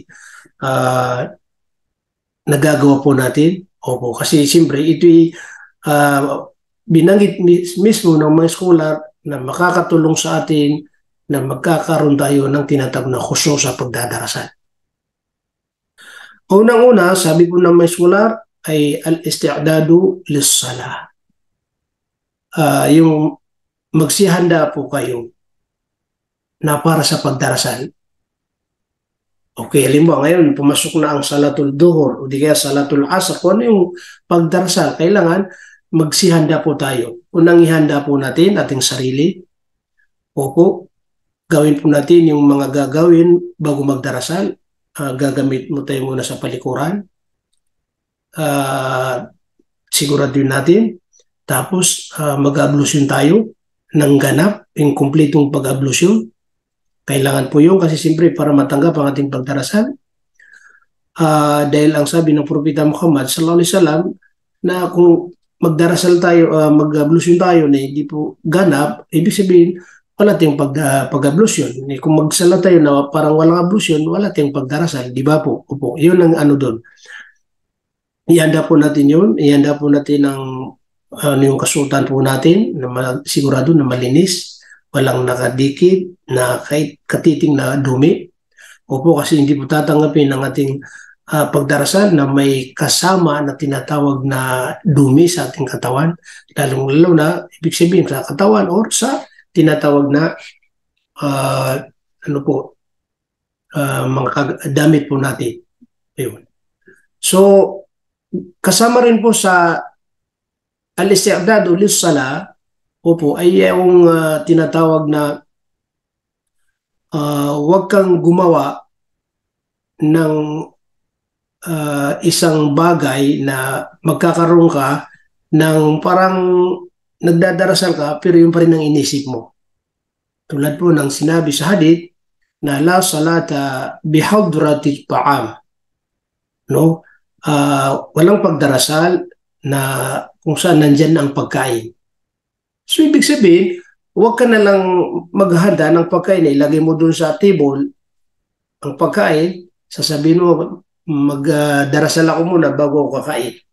Siyempre, kapag nakaready na yung pagkain na yun, at ikaw ay nagdadarasal, normal yun na maisip mo ma-ready yun dahil siyempre, nandun na. Kaya ito yung sinasabi na iiwasan mo yan dahil para hindi po mahaluan yung pagdarasal po natin. Kasi alimbawa, naghahanda na yung pamilya natin, yung asawa po natin, nilagay yung pagkain. Tapos magdadarasal ka, di ba? Kaya ang sabi ng Propeta Muhammad sallallahu alaihi wasallam, la salata bihadratit ta'am. Walang pagdarasal na nandiyan ang pagkain. Ibig sabihin, kakain ka muna kung nandiyan ang pagkain. Kung nakahanda ng pagkain, kain ka muna kasi oras na hindi ka kumain at magdarasal na yun pa rin na naisip mo pa rin yun. Kaya tinatawag na wa ibadu kulla ma yashghilu al-fikra an salah.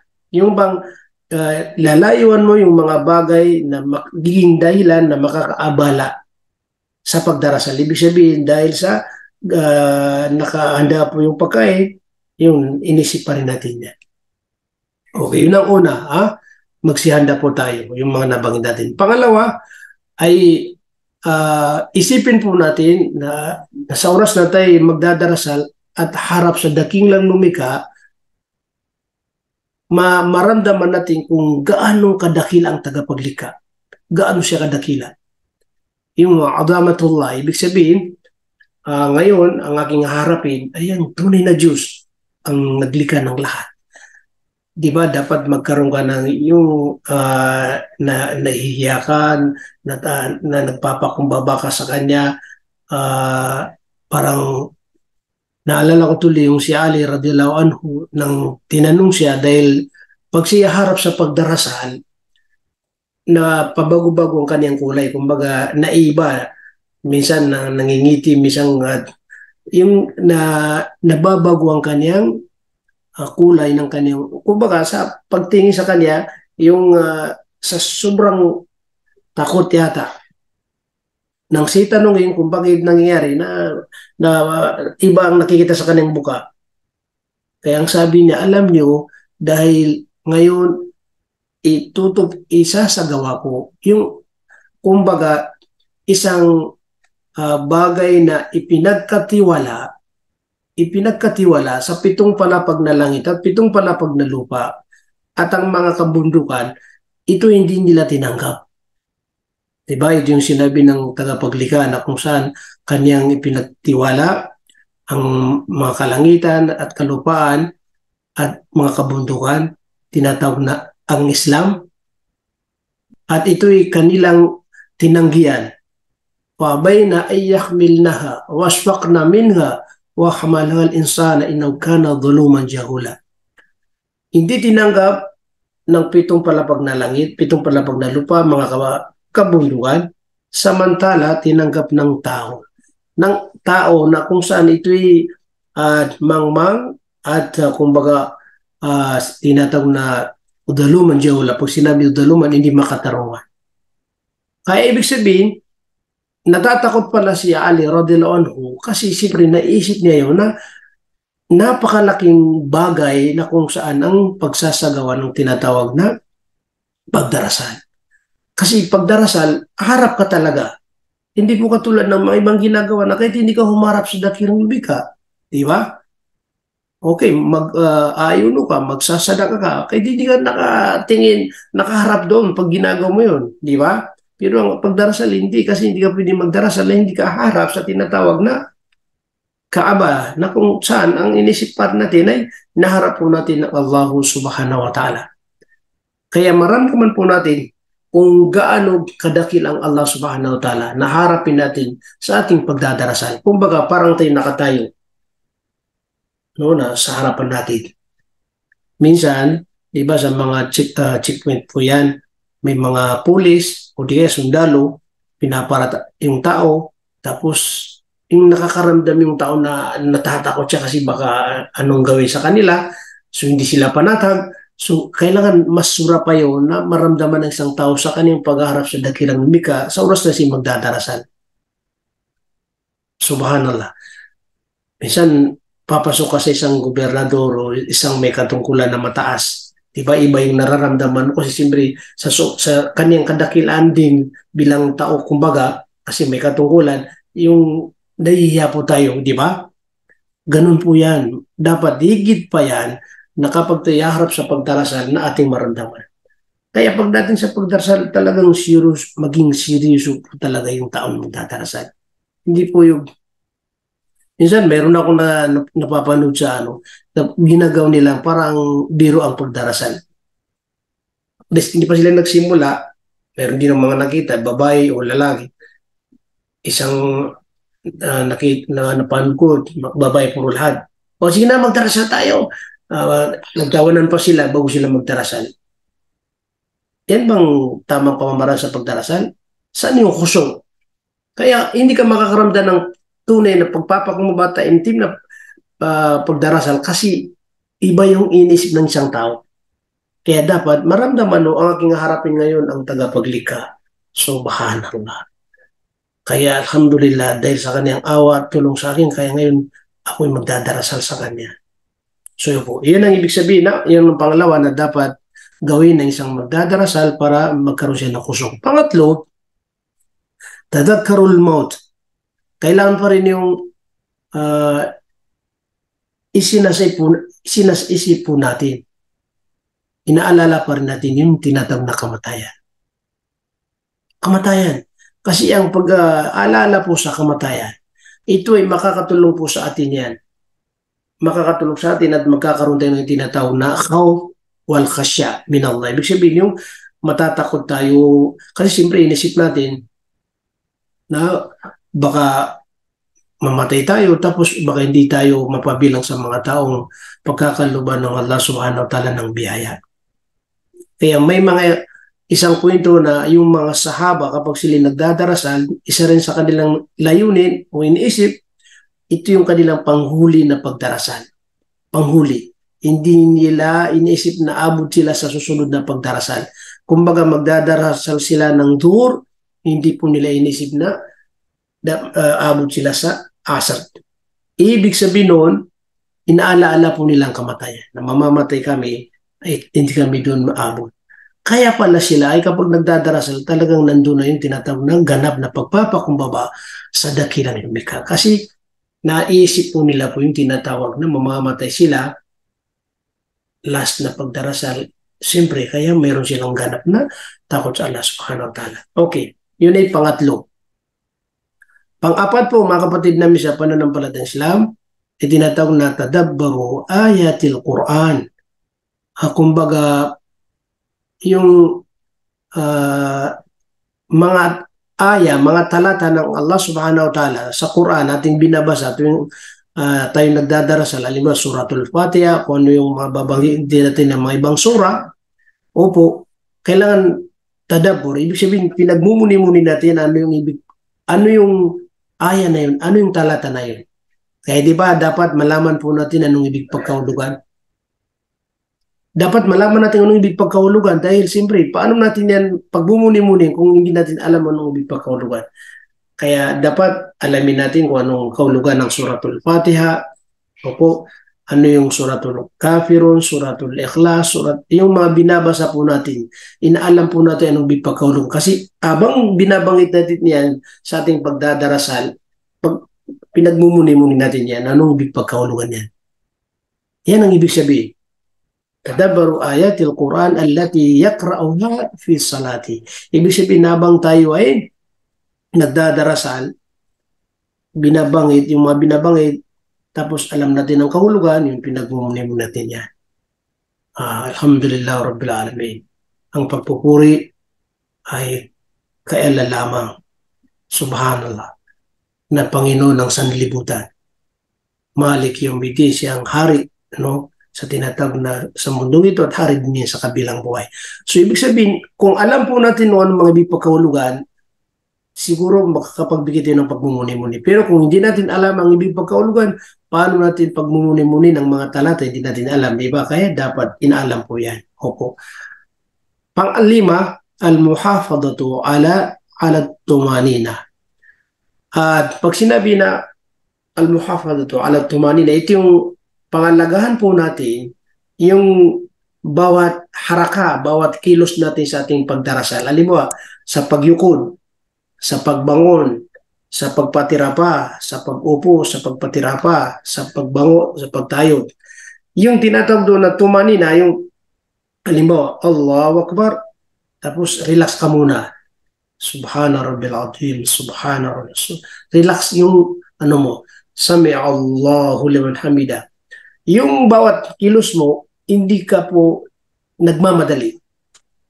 Kalina, kamay. Ano? Okay. Bukra inshallah. Ang ibig sabihin, kapag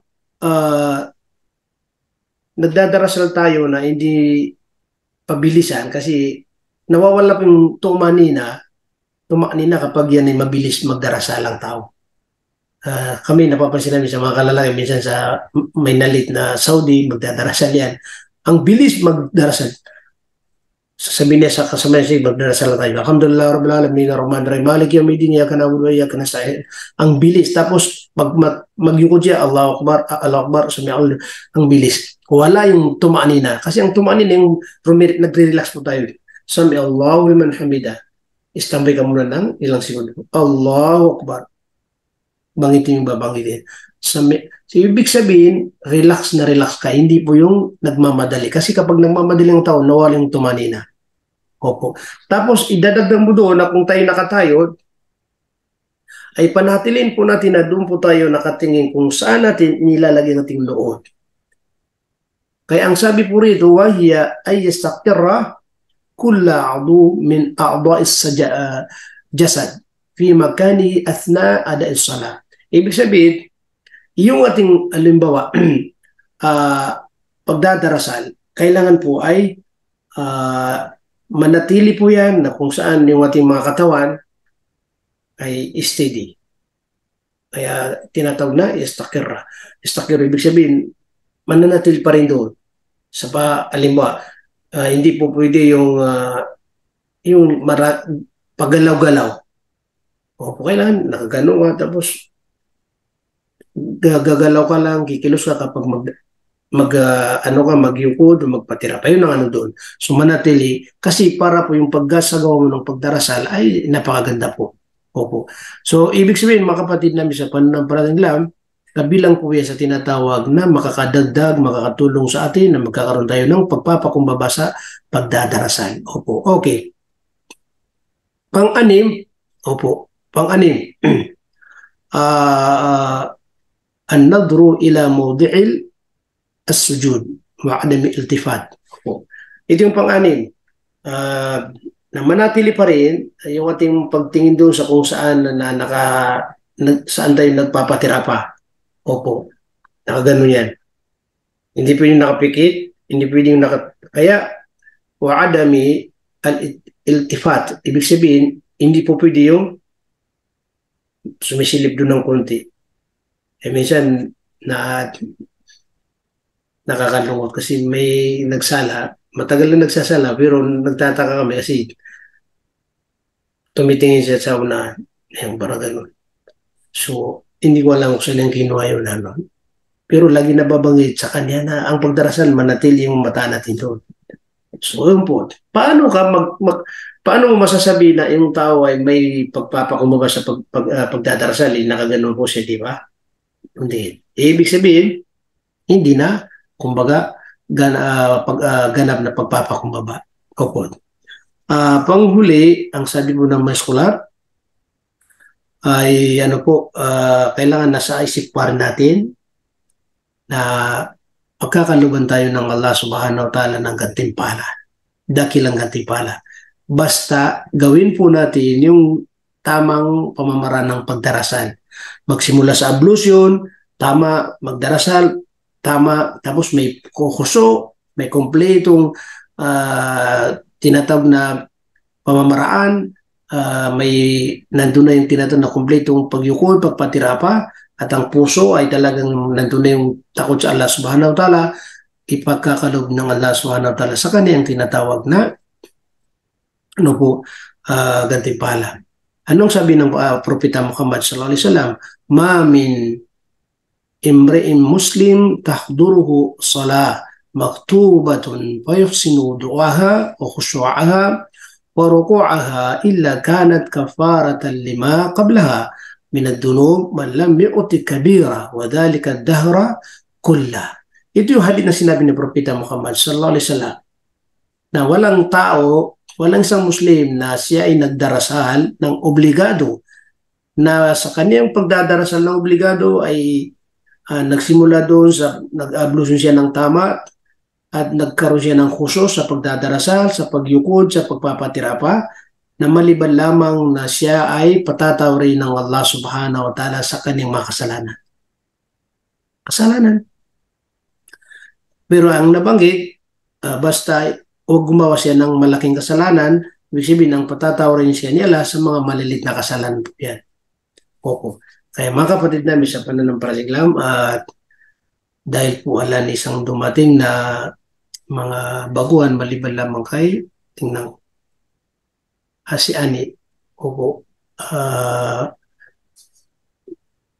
Matanong lang po kasi siyempre kaya po kami nag-lecture ng ano po pa tungkol pa rin sa pagdarasal.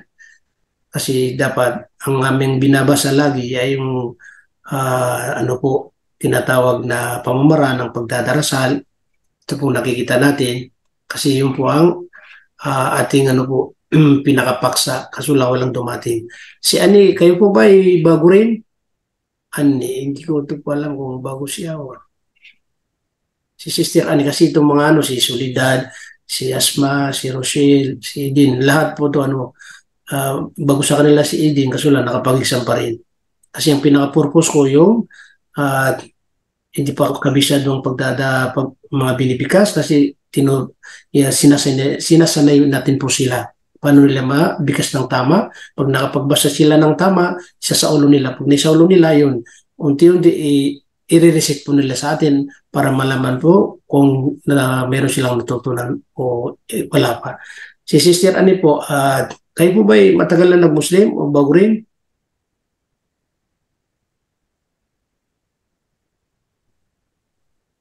Siguro busy.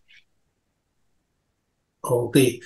Di bali po, sa ngayon po, pasensya na po kasi ang totoo po dahil hanggang ngayon hindi pa naayos yung sasakyan namin, doon ako nakikisakay po sa kasama namin. So yung una, kanina, umuwi na. Opo. Kasi sabi mo, tatapusin mo na muna kanina yung pinapaliwanag ko na mga pamamaraan para magkaroon din ng pagpapakumbaba sa pagdarasal. Pero meron bang natitira na isa naghihintay sa akin at para makasakay naman kasi medyo malayo ang bahay namin.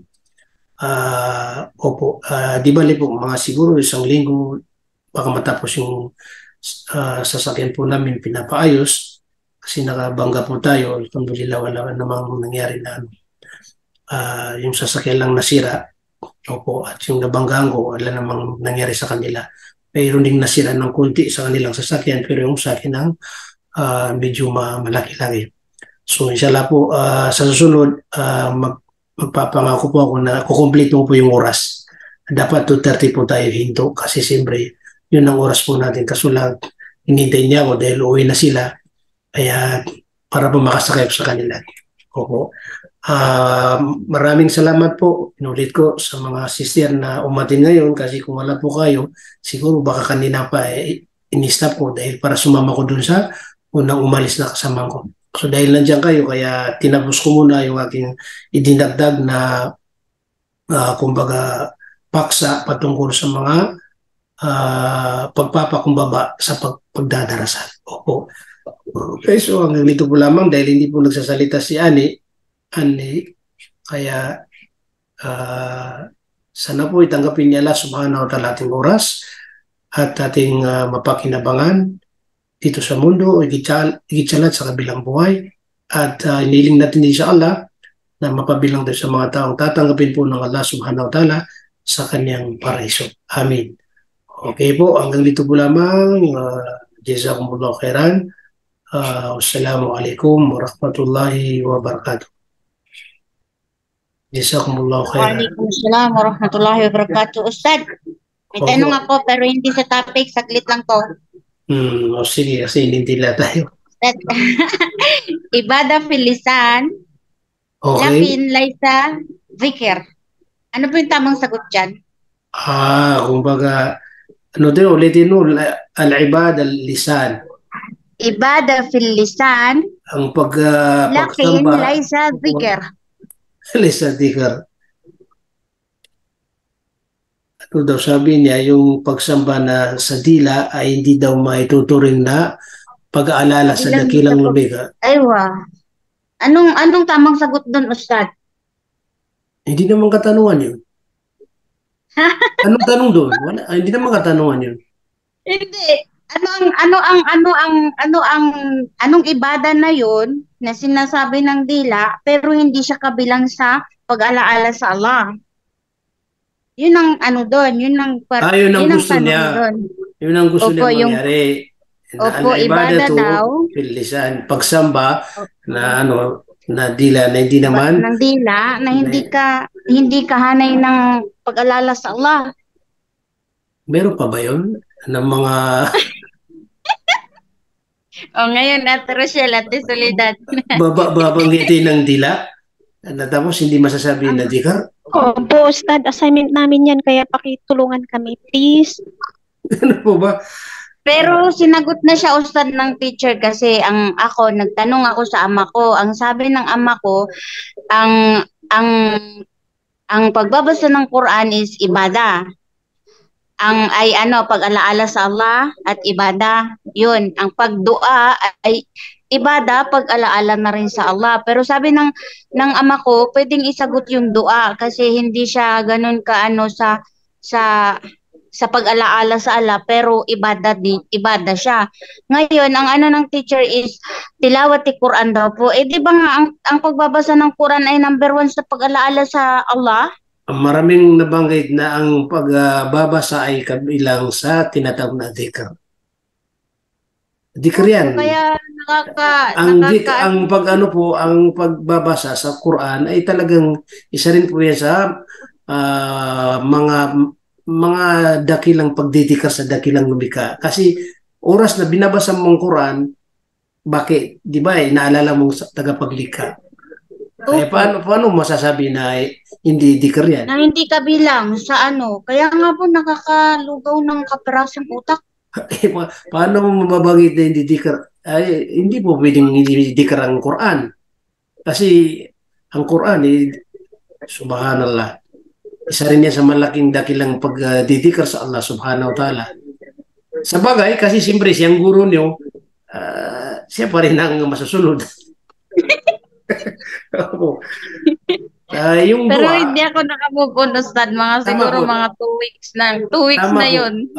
Yung dua, alimbawa, nananalangin ka, masasabi na ang dua, mukhul ibada. Yung pagdudua ay yan ang utak Ibada siya, pero iba siya sa dikir, Ustad. Opo, ibada sa dikar. Pero oras na nagdua ka at nagbangit ka, ya Allah, pag-alala pa rin. Pag-alala pa rin kasi siyempre, yung pagbabanggit ng mga pangalan ng Allah, kasi isa rin po yan para matanggap ang panalangin natin, nag-alala ka pa rin kay Allah. Kaya nagtaka ko na ba yung pagsamba na kumbaga ginagawa ng dila pero hindi masabi na dikar. Hanapin natin yan, assignment natin inshallah. Para makuha natin. Kaso lang, sinagot ng bigyan guro. mo ako ng magandang sagot, Ustad, dyan. Kasi marami akong napagtunungan, mga babae din na teacher. Sabi nila is, ang pagbabasa ng Quran is pag-alaala talaga sa Allah. Pero yung isang teacher is, yun daw ang sagot dun sa sinabi niyang, ibada fil lisan, lakin laysa dhikr.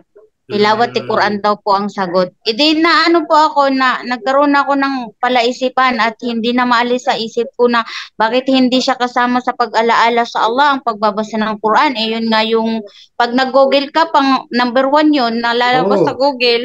Tama. Kaya na minsan tapos pagka nagsagot ka, nagsalita ka ng ano sa kanya, sasabihin niya, ayan na, kasi ang dami niyong pinapasukan, nalito-lito na tuloy kayo, siya naman yung nagpalito. Subhanallah.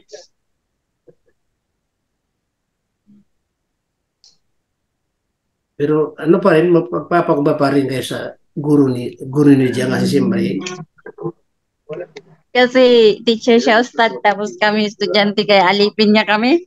kaya nga, dapat yun, maanul tayo.